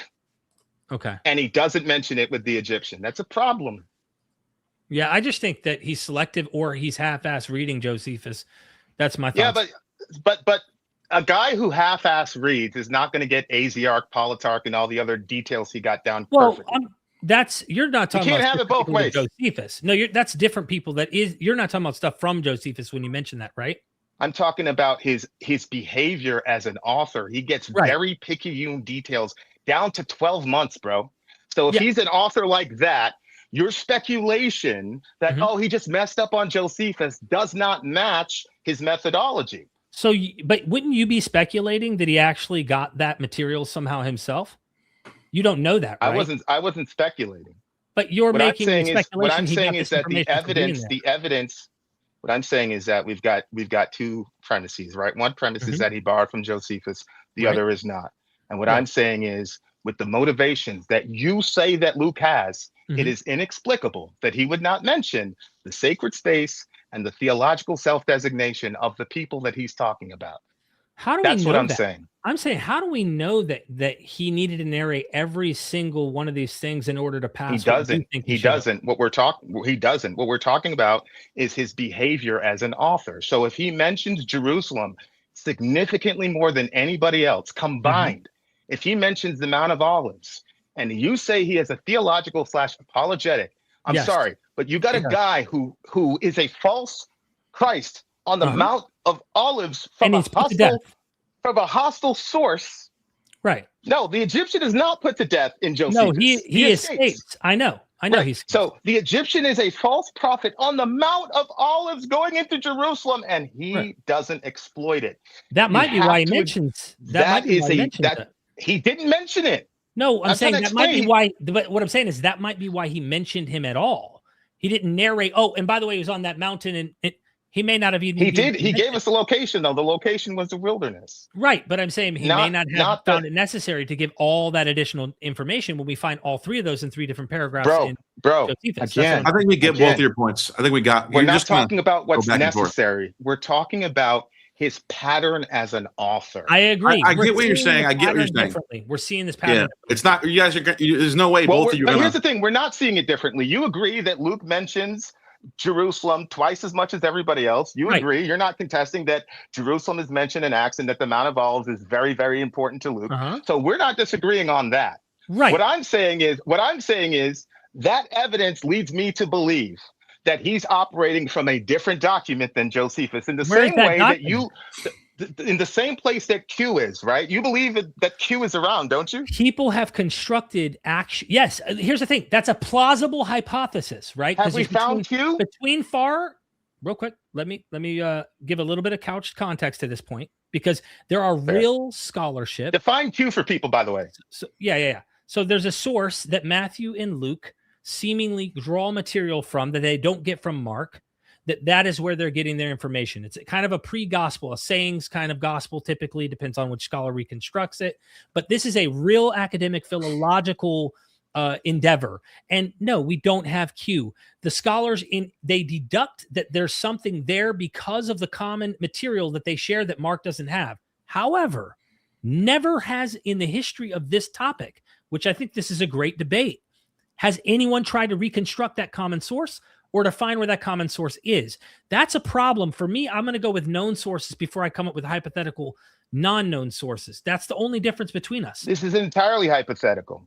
I think it's more probable with what we You're have. saying not. you're saying that Luke has none of the similarities to the Egyptian because he just ignored them for some strange reason. He has that's the hypothesis. Egyptian, he has the Sakari, and he has the wilderness. And if you go read Antiquities 20, all three of those, without the other context, are in that passage. He got all three and conflated them into one sentence. That's all I'm saying. It's that simple. Again, you are assuming Josephus. And you're assuming a source you don't have evidence for. Yeah, So, that's yeah. No, we've- I'm not this is the assuming a time. source. I'm not Well, assuming a source. you This just is the said- fifth time we've No, repeated both these Listen, what I'm points. saying, what I'm saying is that the evidence. There's a difference between saying I just believe Josephus. What I'm saying is that the evidence, based on Josephus's literature and Luke's literature, not just from Acts, but Luke as well, because everybody's looking at it, is completely contradictory to the way that Luke functions with Jerusalem and the Mount of Olives. That's I don't the think so. argument. Okay. But we get your point, though. I disagree with that. Him but- leaving that out. All right, guy that mentions Jerusalem and the Mount of the guy is on the. I'm using this now in apologetics. There's a dude at the Mount of Olives claiming to be the Messiah. Okay, but Luke doesn't use it. Okay, because it's in All right. Zechariah. So any right. Messiah is going to try to go to the Mount of Olives and fulfill Zechariah. I agree, It's but so only easy. one but they've got Jesus saying from the Mount of Olives itself that false Christs are coming. And there were And then many this that guy did that. posts up on the Mount of Olives. Josephus And literally you're said saying many. Luke looked at Many that. did that. I'm just going to leave this. You're saying Luke looked at that and goes, All "Yeah, of those skip texts that you just mentioned are written after the Egyptian lived. Do you What do you understand? mean by that? So when was the that's Egyptian around? That goes more to my point. The Egyptian is No, still no. alive by the time at the writing of this text. So What do you mean? The gospel, the Luke? in the timeline of Acts, the Egyptian is still alive. He's at large. At Right, this but point. it's written. I'm saying it's written later. Even if I go with your dating, it's still written 50 years after the Egyptian was around. right. That's even worse, right? No, it's just 'Cause saying now- they have knowledge. 'cause now- they but- can have knowledge Well, of this. well, maybe why doesn't he mention the Mount of Olives? What do I you don't think? know. Here, I think he mentions enough. That, Do you I think he that mentions enough. a false prophet getting stopped at the Mount of Olives? Do you think that would have any I think apologetic import? I will say this, I'm Vinnie. just going to ask. I'm going to ask Gnostic informant. Would No, that, I would that think have it- any? I think it's. I don't think it's necessary. I think it would have been interesting to include that, but maybe he just didn't. I didn't ask if I it don't know was what- I don't know necessary. what he I'm was just thinking. saying. So now you're just debating saying- me and the Hold on, moderator. hold on, So hold on. listen, we need to Vinnie, move you forward. asked I've me a been question. debating the moderator. Hold on, Vinny. You asked me a question. Yeah. I agree with what Derek said. There's enough in both Josephus and Luke to make me think Luke knows Josephus. There's enough. You're saying why isn't it all No, but there? that's- I don't know. You're You're asking me a why question that I I'm can't asking answer. a very specific. I'm asking a very specific question. Luke clearly is focused on Jerusalem and the Mount of Olives. We agree. So he Yeah. should be there. He in mentions every it twice as example. much. He mentions it twice as much as any gospel author. It doesn't make sense. It and he doesn't mentions follow. That's a non sequitur. Well, Doesn't hold follow. on. No. I'm asking you a question. Luke mentions Jerusalem more than anybody in the Gospels. We agree. Yeah, you already established that. By a significant number. He's got 28 chapters in Acts. He mentions Jerusalem 59 times. Yeah, wouldn't it be also nice if we can ask Luke why he didn't include it? I don't know. I don't know the He answer also to that. mentions. Now, here's the question The I have point for is, you. he does Here's have the question. stuff from Here's the question. Josephus. I got a question for you, though. I got a question. He for has you. stuff from Josephus, though.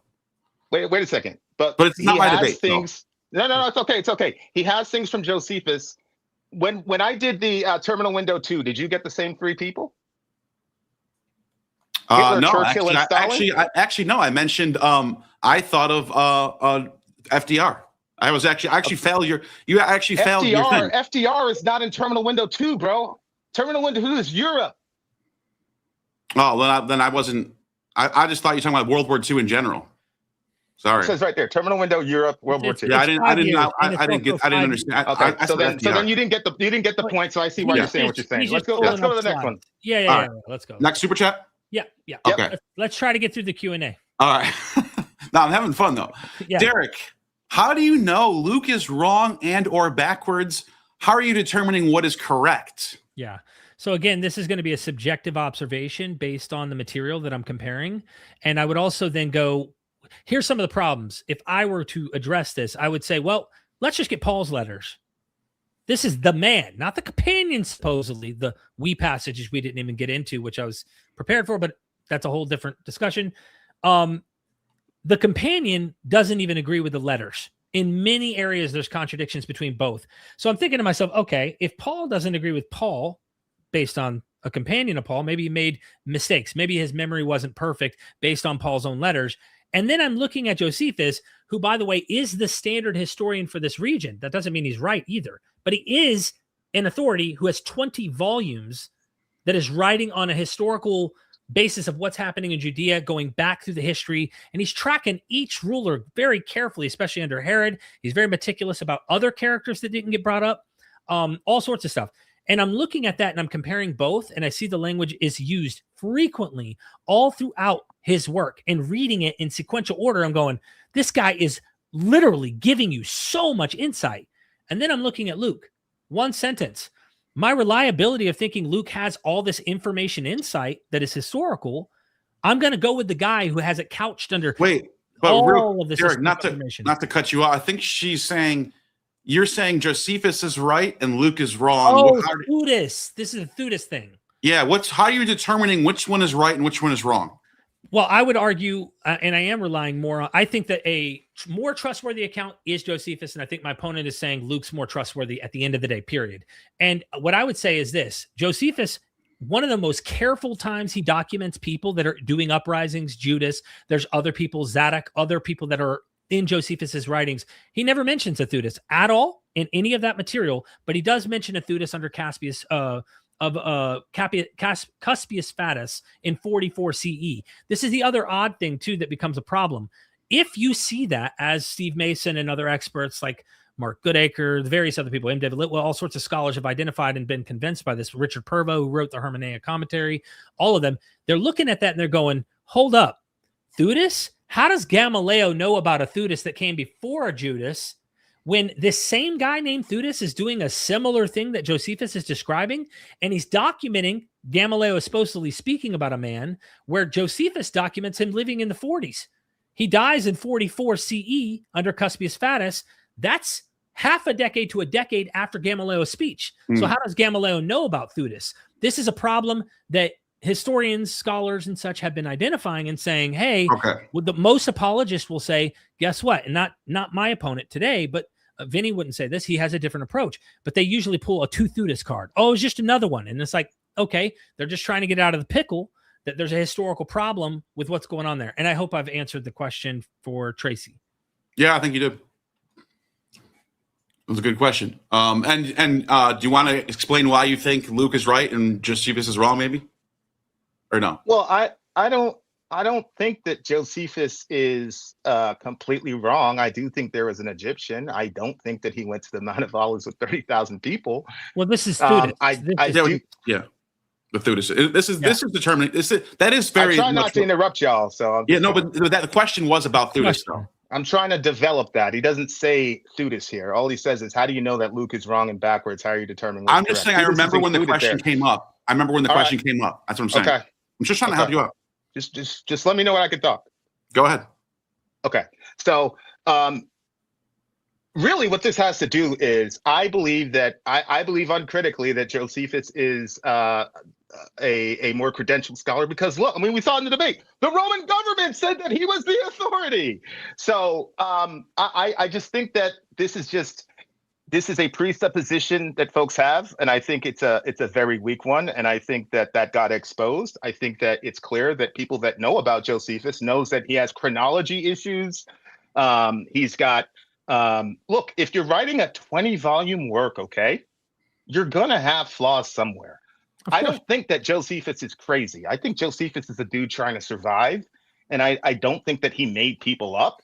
I just think that we have to take into account, just like we have to take into account Luke's agenda, Josephus has an agenda.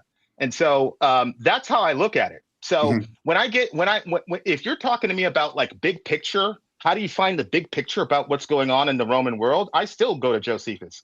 If you're talking about the particulars, it's without question that Luke is way better at the granular particulars than anybody. Forget Josephus, anybody.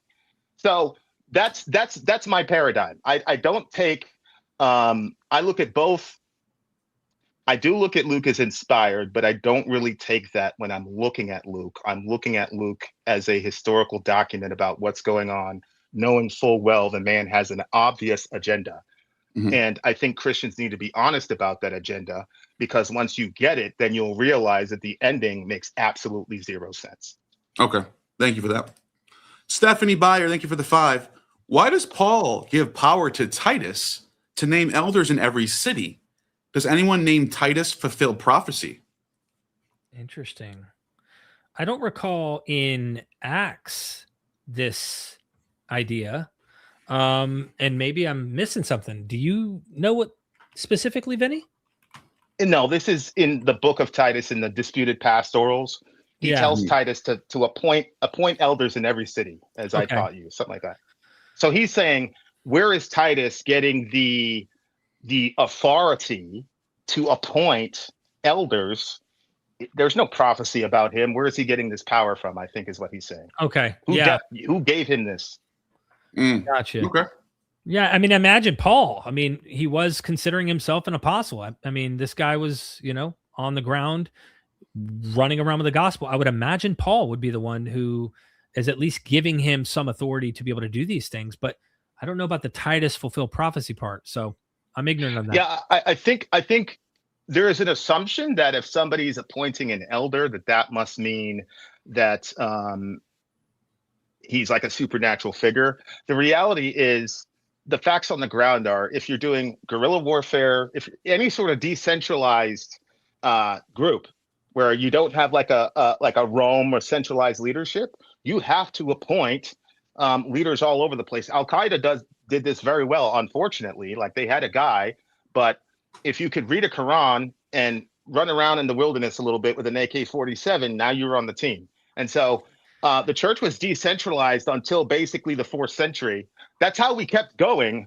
But that would explain why Paul does that with Titus. Okay. Thank you, Stefan. Thank you for that super chat. The next one is from Back in Pan again. Thank you. Josephus called both Israelite nationalists and Edomite rebels, Sakari, as zealots. Are the Dead Sea Scrolls, War Scrolls, and Damascus document relevant to Luke? So I would contest the first part, just Bakken. Speaking with, this is actually a well-known scholarly issue. A lot of scholars, again, I was trying to paint this in my closing, I believe. Scholars looked at Josephus as just an encyclopedia. Like, oh, I'll open a book and it's just full of facts. And I think me and Vinny both agree.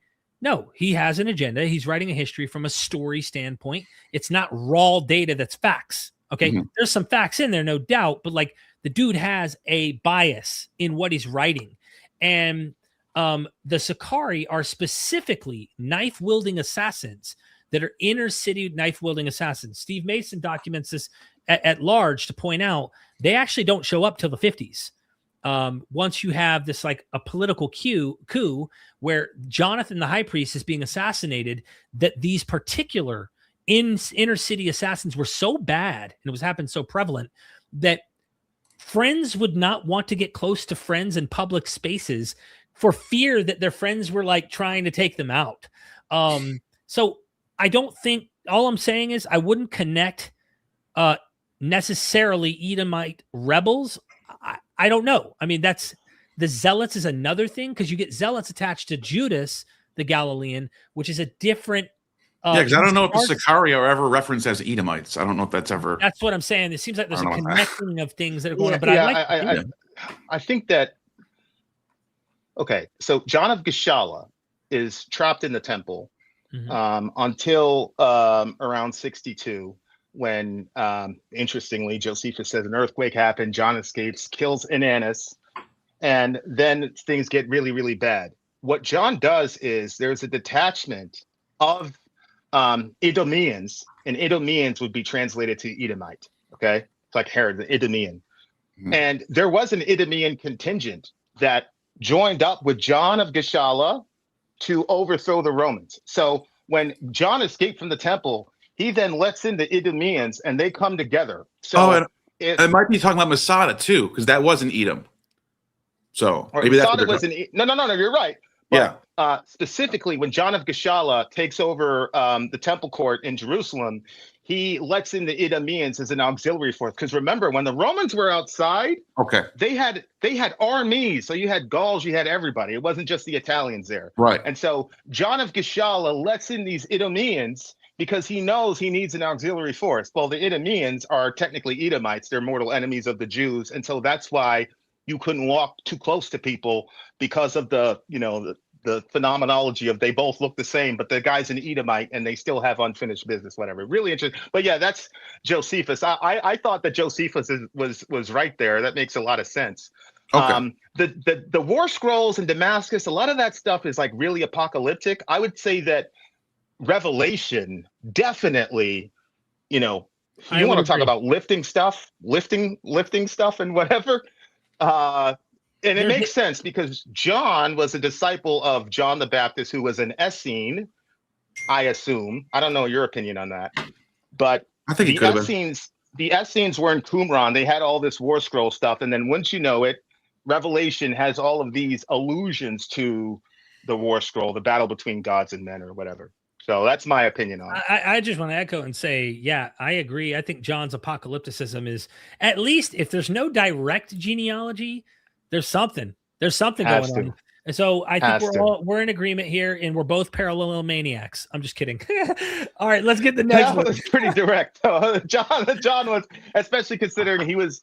I think. Do you think John the Baptist was an Essene or what? I do.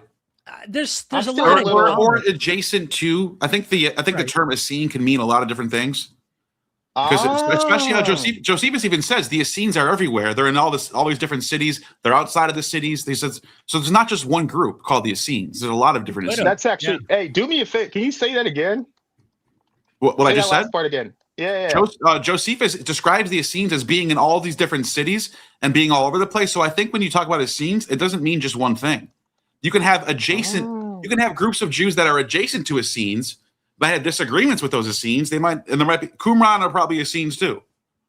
So John the Baptist might be one of these, and I think the Essenes come from the school of the Elijah, Elisha, the people who aren't 100%. Necessarily in Jerusalem type thing. 100%. Yeah. No, thank you for that trail. By the way, Christians, if there are any Christians here, you must learn from people who disagree with you. Thank you. I learn from Christians all the time. Dominic Crofton, Dale T. Ellison. I learned so much from these guys. If they have the stones to come up and debate publicly in a forum like this, trust me, a lot of people talk about it. Not a lot of people are about it.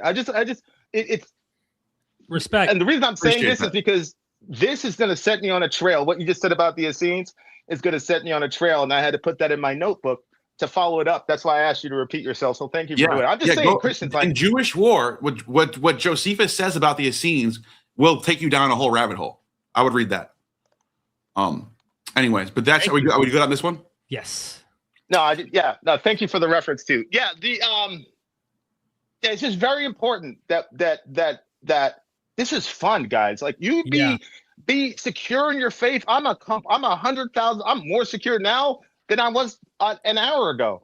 That's But good. then you can free yourself to listen to this guy knows Greek. He's spitting it off. Like this is great, man. So I'm just very excited because once I find a rabbit trail, like it's the worst thing in the world because nobody's gonna see me for years. But anyway, go ahead. Sorry. Yeah. Okay. So Back in Pan is dropping dimes on us. I love it. Thank you, Jabakin. By the way, good last super chat. By the way, I didn't really know what you meant by Edomite, but now I do. Well, yeah. There we go. Simon Magus equals Egyptian equals Paul. Paul took new surname. I think this is a question, or what do you guys think about that? I don't buy it. Me I don't neither. buy it. Simon Bro, you're Magus. wild, bro. Yeah. I love Bakken. No, Bakken's a friend of mine on Facebook, by the Me way. too. And look, thinks outside the box, right? You could tell, but I don't buy the Simon Magus equals Paul thing. Me neither. You could see why someone, especially reading Acts, might conflate the Egyptian at least with Paul, as you just heard Vinnie describe earlier. But I don't think they are the same. But either way, you can see why that. But the Simon Magus stuff gets trickier because you got to go to the pseudo-Clementine material.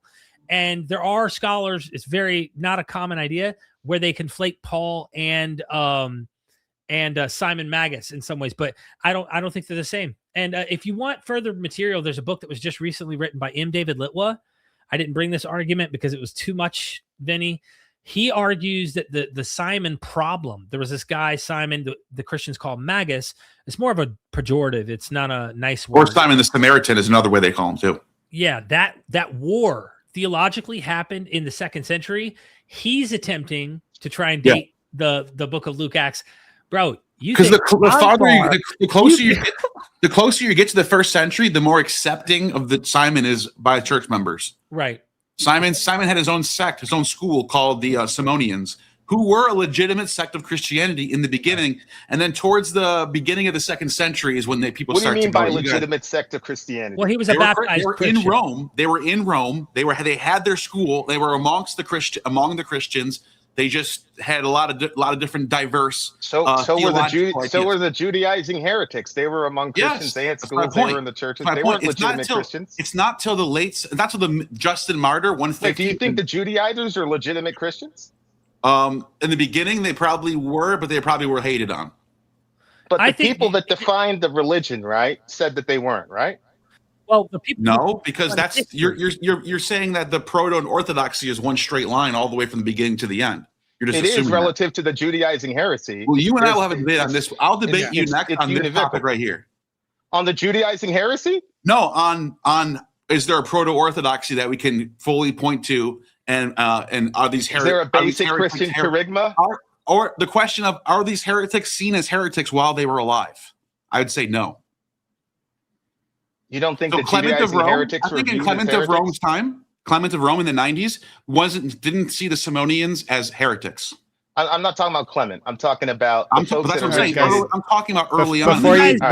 Before you guys get into debating 5 other topics, I'm going to say goodbye. Thanks for Okay, tagging Steven. me in here. I just man, want to what's make your one. name? I just Stephen wanna be able to follow Nelson. you. Yeah, Stephen Nelson. Subscribe just go to the crossbible.com website. That's what was up on screen. And then you'll get links to my social media from the footer there. You can follow me. Everybody subscribe to Cross Bible. And I just want to mention, so the point about martis, the Greek word martis, right, is martyr. So to Neil's point, before the New Testament, it only ever means somebody who witnesses something or who attests to something that they witness. Nothing to do with dying. Well, in Acts 22:20, Luke uses the term in reference to Stephen, and he calls him a witness, but it's in association with his death. Mm-hmm. And then in Revelation 2:13, we get basically the very first occurrence that's like indistinguishable. It's in the Christian sense of a martyr. And then after the New Testament, it's like martyr is somebody who dies. Before the New Testament and throughout the New Testament, it means somebody who witnesses something or someone who testifies to something they witness. And the exceptions appear in Acts 22:20 and Revelation 2:13. So I will sign off with that. Thank you, Stephen. Yeah. All right.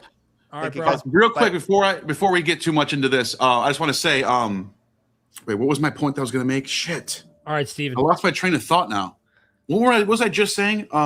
We were talking about Judaizing heresy, charisma. Yeah. I don't want to get man, lost. The universal I'm gonna definition of what a say Christian something. was. Yeah. Oh, here we go. Now I remember now. Even can you guys hear this, by the way? Yes. Yeah. Okay. Even Acts is not even so. Even the book of Acts is not even really making Simon Magus into a heretic. It's giving him a negative picture, as in someone who tried to use money to buy the Holy Spirit. But it ends off with him getting saved and baptized, and then it moves on. I agree. So that's what I'm tells saying. me- They were part of the and church. you yourself said that the earlier you go, the friendly they are to him, right? Yeah. Yeah. Okay, So, we're thank agreeing you. that.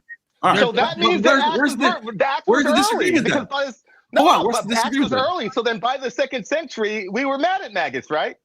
No, I said after 150. But we were mad at him, right? After 150. The later you go, you said the later you go, that we were I mad said at him. in between All right, 150 and in between Justin Martyr and Irenaeus is when they start to hate him. Yeah, it ends with bro getting baptized, and that's it. It's just That's it. positive. It's a positive view. Let me So- make one comment on that, but I really do want to keep going, guys, because we're going to be here for 5 hours. I like it. And it's fun, I got 20 minutes left, guys. I'm sorry. Okay, let's. Yeah, all I right. know, like, so Let's keep going then. There's a book by M. David Litwa that people should check out where he does think there's two things going on. That there is an early tradition in Acts where he's a baptized Christian, but there's another tradition in it. It's a heresiological slam of Simon Magus. But anyway, that's a book. That's after. Recommend Okay. check it out. Anyways, Plot Tots, thank you for the 5. Is Christianity widespread in the 1st century? If Christianity is spread to why does Pliny write to? This is what I said. Why does Pliny write to Trajan asking who they are? Can Vinny explain that? That was the same question I asked you. So, you want to repeat that or not? Or Vinny already answered this kind of. I already explained it. I'll do it again. When President Obama was reviewing his presidency, he said he only got good in the last year and a half, 2 years. But then he said, the irony of that is it was still time for me to go. And the lady says, why was it time for you to go when you got good? He said, my misunderstanding or my inability to call the Trump movement, my underestimation of the Trump movement is clear that I missed it. And my point in saying that is to say this man has all the information in the world. Information is instantaneous. He could have got the Groypers. He could have got all that stuff pretty early if he had been paying attention. And so the fact that he still underestimated the power of the movement with a guy as huge as Trump, the idea that the elites in Rome would automatically know about the spread of Christianity when Christianity was distinctly an apolitical movement in the sense that you had the Jews and there was always this sense of the Messiah is going to come and kill everybody and take over. And then you had slave revolts with Spartacus and those guys. We were the only group that was non-political. We didn't want anything to do with war, anything to do with stabbing people up, whatever. So in the Roman mind, the only thing those people cared about was, are you going to be a threat to Roman power? And since the early Christian church was not a threat to Roman power, it didn't percolate to those guys. But then when you look in current narrative, I understand what you're saying, but the majority report is that Nero blamed the Great Fire on the Christians, etc. So regionally speaking, there are times when people are aware of Christians, and there are other times when they're not. But even with Nero's fires, there's still a political sort of undertone to that, obviously this is not good for him politically. He's got to find a scapegoat, so he goes after the Christians. So even that was a political context. So the reason that Christianity was being widespread, it's just like Nero's household. Do you think the Christians in Nero's household, if that happened, just realistically, do you think they were going around to Nero saying, hey, man, we're Christians? That was happening right under his nose. So that's how I'd answer that question. That's not troubling at all. I think it's a good question, but yeah, I'm not going to keep harping on that. Let's go to the next one. Wait, where am I? Did I just lose my spot? Let's see. We are my buddy, Anglo Autodidact. Anglican Autodidact. Thank you for the 10. Congratulations on your first debate, Derek. Very much appreciated that super chat. Thank you. Really good job. Really good job. Seriously. One of my best Christian friends. Nice. Vilena, thank you for the super. Jesus died at 33. He physically couldn't travel the world. Oh, she's trying to keep it in the $2 super chat. I see. Yeah. Okay. He died at 33. He couldn't have physically travel the world. Yeah, that's fair. That's a good point. I agree. He also rose at 33, so he could. Yeah, I guess. Doc Pleromanot with a Holy 20. smokes.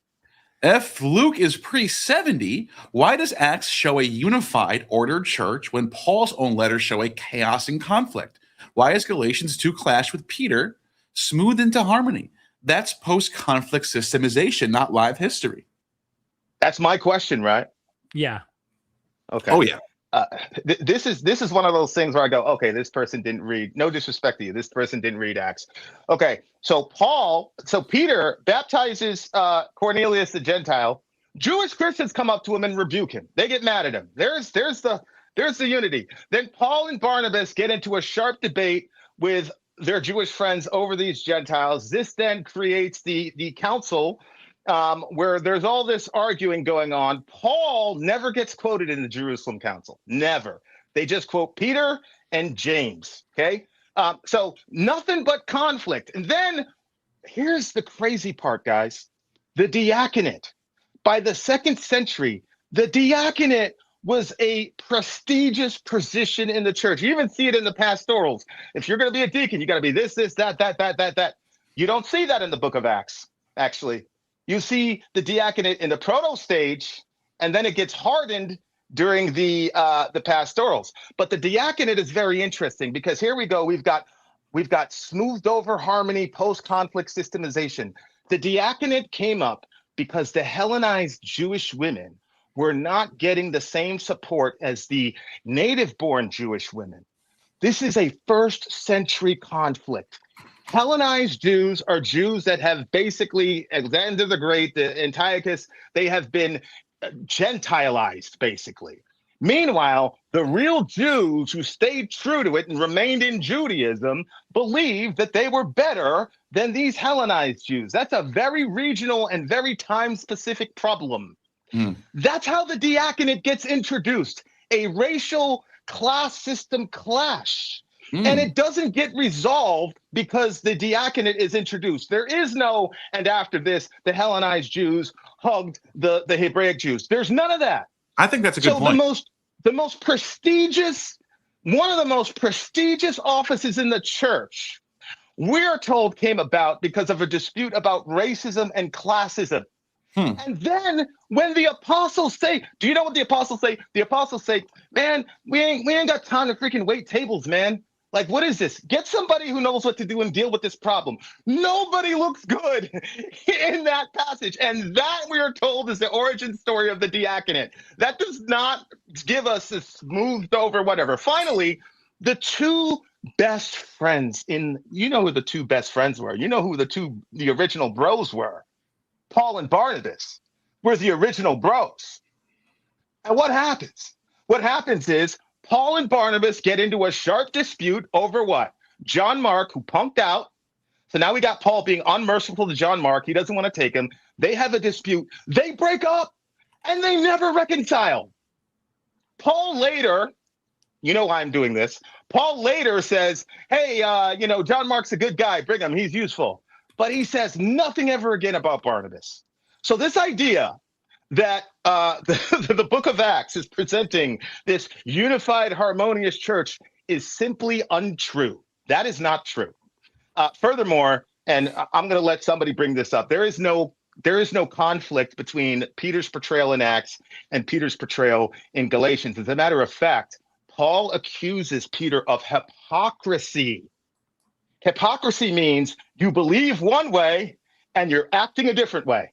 That's hypocrisy. You think one thing, you have something inside of you, but then you're living a certain way. So when Paul talks about Peter, what happens with Peter is he won't sit with the Gentiles because he's afraid of the pressure, because we've already seen in Acts that he's under pressure. And so what he does is he bows to the pressure. He's not making any theological statement. He's bowing to the pressure. And Paul says, yeah, but that action has theological ramifications. We already have a race issue in the church, Peter, and we do, because we just explained it to y'all. So what Paul does is he says, you are being hypocritical. You know good and well that this is not right. Now, where does Paul get the idea that Peter agrees with him theologically? Where does he get that idea? He gets that idea because they were both there in Acts 15. They both agreed to what James said, where James said, we can't put the Gentiles back under the law. So Paul saw that. He goes, then if you agree with that, then what the hell are you doing? Why are you leaving these people out? By the way, Peter has a race problem. We see that. When that's the reason why in the narrative, I'm sure we'll agree. The first thing that Peter says is, hey, Jesus, are you now going to restore the kingdom to Israel? Peter is very, very Israel focused. Jesus is like, we're not talking about Israel, bro. We're talking about the whole world. You know what's so funny about that? Go ahead. You know what's so funny about that is I'm not muted, am I? Okay. The Essenes, in Josephus, the Essenes are described as of Jewish birth. They show greater attachment to each other than the other sex. So he's pointing out that they had this weird disdain towards converts, and then he says they occupy no one city but settle large numbers in every town. So these people are all over the cities, and they have like a group. They have a sect that's like totally like anti. About the Essenes?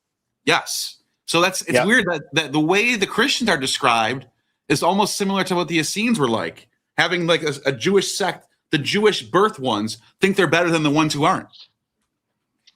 So I think you might be onto something there, man. And that is a distinctly first century problem. Yeah. It is not a problem in the second century. Well, maybe first, I would say first half of the second, I think it still might be there. It's not. Find me something. Rome completely decimated Jerusalem in 70 AD. Josephus is written in 96. Right, but that's what I'm saying. I'm talking about the seats in Laban in 93 in the Christian church. We are not talking about Hellenized Jews versus Hebraic Jews. That's a long gone issue. Okay. So the book of Acts does not present the thank you for that Essene thing. I'm going to need you to give me that reference though, bro. I'll send you a screenshot. I'll send you the reference for it. Yeah. Yeah, I really need you to do that. Please do not forget. Yeah, I will find you. I have ways. Jewish War Book 2. Jewish War Book 2. I'm taking way too much time here. That's my answer. Pushing to you. Jewish Derek. War Book 2. You'll find it. Yeah. I kind of want to wrap the Q&A up here. Yeah, let's continue through this. Because I think we could get into pedantics, and now Neil's involved in the Q&A, and you know what I mean. And then it's like this will go on forever, guys. And we have a lot we can dispute. We got a few more super chat. Let's get through these. Yeah. Bach and Pan. Maybe we can get somebody that didn't get a chance to ask a question, or how many questions do we have left? We've got 1, 2, 3, 4, 5, 6, 7 more super chats. Let's just get them. That's why I'm silent. I'm just trying lightning round. Let's get him quickly. Yeah. Paul was known. No comment here. If there's no question, I'm just going to read it and say thank you. Paul was known as the Egyptian. Felix sent Simon the Cypriot, known as the Egyptian, to Drusilla to get her to abandon her husband and marry Felix. Good point. Thank you for that.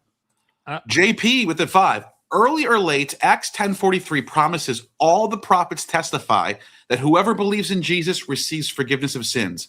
This is false. None do. Any thoughts? Well, I disagree. He forgave all my sins. He'll forgive all your sins too, if you ask him. Okay. Pat, thank you for the 2. D, this guy's a clown. He's reaching N2DA unknown. Thank you for the 5. Illuminati Nate, atheism. Vinnie needs to debate deconstruction zone on messianic prophecy because Jesus didn't fulfill them all at all. If you actually read the text, Derek, big W. Thank you. That would be a good debate. Do you know who deconstruction zone is, Vinnie? Don't. I'm pretty judicious about who I debate, guys. I ain't gonna lie to you. Yeah. Well, we can talk. We can discuss that later. Well, I'm not gonna get you to commit now. That's stupid. Anyway, Bach and Pan, Danny Biss, thank you for the 5. Essene comes from ose, doer of the law. Ebionite means of the poor. Both refer to the same group who fulfill the lower priesthood. We were just discussing this. I think it's a good point. Anyways, Alan, a friend of the channel, both channels. Thank you for the 5. McGrath sees Luke as using Baptist birth story. Best explanation for me is Luke Acts is redacted as is implied in prologues. What's the Baptist birth story, Derek? I'm unfamiliar. Talking about Martha. You know how she gets pregnant? Mary's cousin gets pregnant with John the Baptist, I believe, is the cousin of Jesus in Luke. Yes. Yeah. The leaping of the Holy Spirit and all that kind of stuff. So they're saying, and just so I want to read this carefully, McGrath sees Luke as using Baptist birth story. Best explanation for me is Luke Acts is redacted as implied in prologues. I'm not really sure where they're going with this specifically. Maybe there's a parallel with the baby leaping. You know, like there may be some parallel. You know what I'm saying? Like pagan parallel where babies leaping to hear because the gods are around or something. I'll be interested to hear what the Marcion scholars think about any redactions in this part. Marcion scholars who think that there was a prior Marcion gospel do not think that there was a prologue initially there. They think that there's a debate, right? And the consensus is that Marcion redacted a Luke. But there is a growing number of scholars who are questioning that and thinking the reverse. So I don't know what the answer is. And no, this is a good question, though. Something to look into for sure. Yeah. Thank you, Alan. And this is the last one. We got them through them really quickly. Back in Pandemivis, you dropped so many, I think we should give it time for one more. Acts rewrites characters in the same book. It intentionally creates separate personas for the same person. Simon Paul, James Stephen, Matthias, etc. You want me to jab at this first, Vinny? Yeah, I don't really, you know what I'm saying? Like, I don't really have anything to say about it. I think if I can read into Bakken here, that Luke and Acts are paralleling the stories of Jesus and the suffering of the early church that we see with Peter and Paul. So I think the author is trying to give you kind of like this motif where Jesus says, you know, you're going to do greater things than I will. Obviously, he hints at these things, but also he's going to suffer. So will you. And they end up going through parallel kind of experiences. And I think Bakken's trying to say that you're going to get characters within the story that are going to parallel as well. I would just, the one that comes to my mind, and it wasn't Simon, Paul, or James, Stephen, and Matthias. It was simply how you have Peter going to Cornelius when Paul's mission was to the Gentiles. So you have this reversal of roles that takes place where Peter is doing what usually you would see in Paul's letters Paul would do to the Gentiles. That was what I had come to mind, but I don't know what to do. Well, that's why I loved that pagan quote so much. The kick against the goads? Yes. Yeah. Because Paul said he heard that in Hebrew. So what he's saying is that Jesus is quoting a pagan to him in Hebrew. That's like considering Paul is the apostle to the Gentiles. Like and we know that Paul could from memory quote pagan sources, right? John 17, Acts 17, in him we live and move and have our being. That's about Zeus from Epicurus, right? So Euripides. Yeah, Euripides. Thank you. Oh, no. I'm sorry. You're talking about Acts 17. Yeah. There's in him we live and move and have our being. There's actually two ancient Greek sources. Remember this, Neil? We don't know this. It's not Euripides. I'm sorry. It's there's a guy named Epicurus. There's two of them. It was somebody, but ancient Greek. Yeah, it's ancient. Epimenides. Epimenides. I'm pretty sure it's who is this guy? Hey, what's your YouTube, bro? Me? Gnostic Informant. Oh, Gnostic Informant. Okay.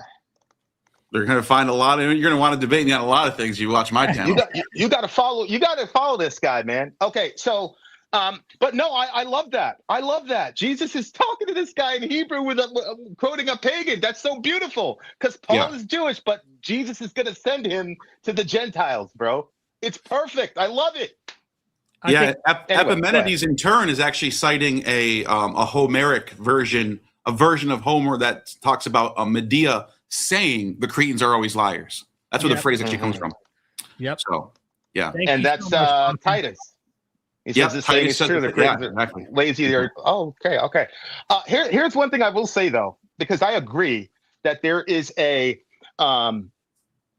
sort of parallelism between the suffering of the church and the suffering of Christ, and you see this in the whole Saul, why are you persecuting me thing, right? Where no, I'm persecuting the church, but you persecute the church, you're persecuting Christ. Here's the thing though. Back to parallelomania. If that's the case. We've got Jesus, because of the jealousy of the Jewish elite, gets dragged before Pilate, right? Gets an unfair trial, and then he gets executed. And Annas, the high priest, is there front and center. He's the guy. And we know that the Passover laws state that everybody had to have Passover in the house of the patriarch, which means that the Ananus who killed James was in the room when Jesus was getting tried by Annas before he got sent to Caiaphas. And then that guy later becomes the high priest. And what does he do?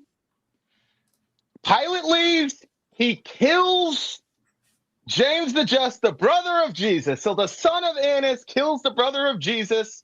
Perfect parallel. Perfect. The church is now continuing in the suffering of Christ. John, the brother, stands as Jesus. Albinus stands at Pilate. And then you can end it with Nero and Paul. Perfect. And it's not there at all. Yeah, and we would Yep. disagree on this one. Last question. I would from just say, Alexander. I would just Last You gotta let Derek. You gotta let Derek. I gotta get. Oh, gotta let my bad, Derek my bad, respond my to bad, that. Derek. My Yeah, bad, Derek. yeah. I've been Sorry, quiet sorry. because I'm just trying to help us get through this. But I would say, again, the only thing I would put the reason I'm hesitant on that is I don't think that he would want to narrate the death of Paul and potentially the resurrection of Paul, because we have an Acts of Paul where he does that and he resurrects. And I don't think Luke wants to take away resurrection theology from Jesus and give it to Paul. But that's my assumption. I have no way to prove that. Is it the only thing that he could have done? He could have only mentioned the resurrection? No, it's not. And again, I'm making a speculation, just like your assumption is that the silence is evidence that it never happened. So we're both I'm just making asking arguments. for you. Explaining it by saying he didn't want to include the resurrection because you only want Jesus. I'm good with that. Yeah. But why not because you don't believe that the discussion with Pilate and Jesus was real in Luke, right? I don't buy that happened historically. No, I think it's more of a So Luke philosophical fabricated thing. that. Yeah, I think he fabricated a lot But of things. he doesn't fabricate the Nero discussion. He doesn't even mention it because he wants to keep away from Rome killing the Christians. And that's why you see constantly with Jewish people. The one example that I have that you've given me food for thought for is why not narrate the brother of James, right? James, the brother of the Lord. Why not that one example? Again, that's a good point. But at the same time, when you do look at that, there's no Romans executing any of the Christians at all. They're always found innocent in the eyes of Rome. It's always Jews involved. And that's why I keep bringing that back up. By the way, I'm not the one making this up. Daniel B. Glover, who wrote the book Reassessing the Early Date of Luke Acts, he highlighted a lot of these Right. things. So your explanation is we just don't want Paul killed because the second century church would have taken Paul dying as a martyr as a defeat of the gospel. Is that the argument? No, the argument is that if you have him die when the gospel is going unhindered, it ends with a victory. The gospel is going forth unhindered. Now you have to bring in the Neronian persecution, which brings in the fires of Rome, which accused Christians of committing the greatest atrocity, like 9/11 times 10 in the ancient Roman world. Christians don't want to be seen as guilty. So every turn he's showing that Christians are innocent in these acts. And even in the Luke part you brought up that I think is fascinating, that Jesus himself is put to death, right? He's tried, he's found guilty, but is he? Even Pontius Pilate has to wash his hands. They make him look innocent even when he has to follow the deed. And Are you saying send Jesus to Herod, which also tries to put some blame on the Jews. And now Herod has to send it back again, and Pontius going, is Josephus doing the same thing with the death of James, making the Gentiles look good and Jews look bad? He's got the same agenda? I don't think Josephus has the same agenda as Luke Acts. So it was just that the Jews were attacking the early Christian church, and the Romans didn't have a hostile attitude, because we see clearly there Albinus demotes Ananus. Mm-hmm. You don't even see anything like that. You don't even see anything like that in the book of Acts. Right. You don't. That's a different book. I would say that Luke has a different agenda. Not a than different book. Matthew. What are you talking about? Josephus is a different book from Luke Acts. No, I'm talking about the your constant statement that the early church is worried about making the Romans look good. When did I say Instead of that? saying- I said Luke Acts is doing that. Okay, Because good. Mark that's doesn't make- specifically Mark- that's specifically what I'm dealing with. Mark is actually But- willing to talk about the Romans in incognito ways that I think are damning toward the Romans by calling the Would it be- legion the swine and casting them into all that. That seems legion language. That's anti-Roman material, I think, in Mark. Luke does not do that. Luke is very clear to try and make the Romans look good, in my opinion. Just give me a second. So, like, do the Romans look good in the Josephus situation with Annas? The Romans? I mean, he is writing in Rome. I can't imagine. What I'm talking about is and Ananus gets demoted Mhm. because the people complained to Albinus about the death of James. Right. So do the Romans look good in that one? I don't know. I mean, at the end of the day, You don't know? they do demote. They take You him don't out. know. Well, I'm trying to Okay. answer your question. I'm trying to answer your right. question because at the end of the day, Josephus isn't ashamed to bring up like the atrocities someone like Nero might have committed and things like that. But remember, we're talking Josephus. I mean, if that's your honest answer, it's cool.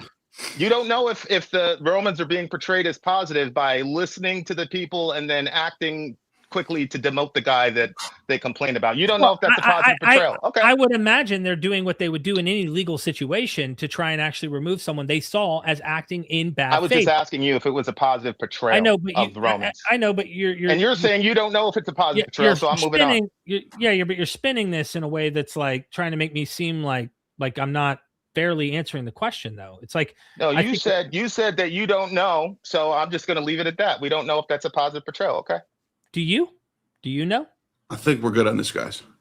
I think we're good on this one.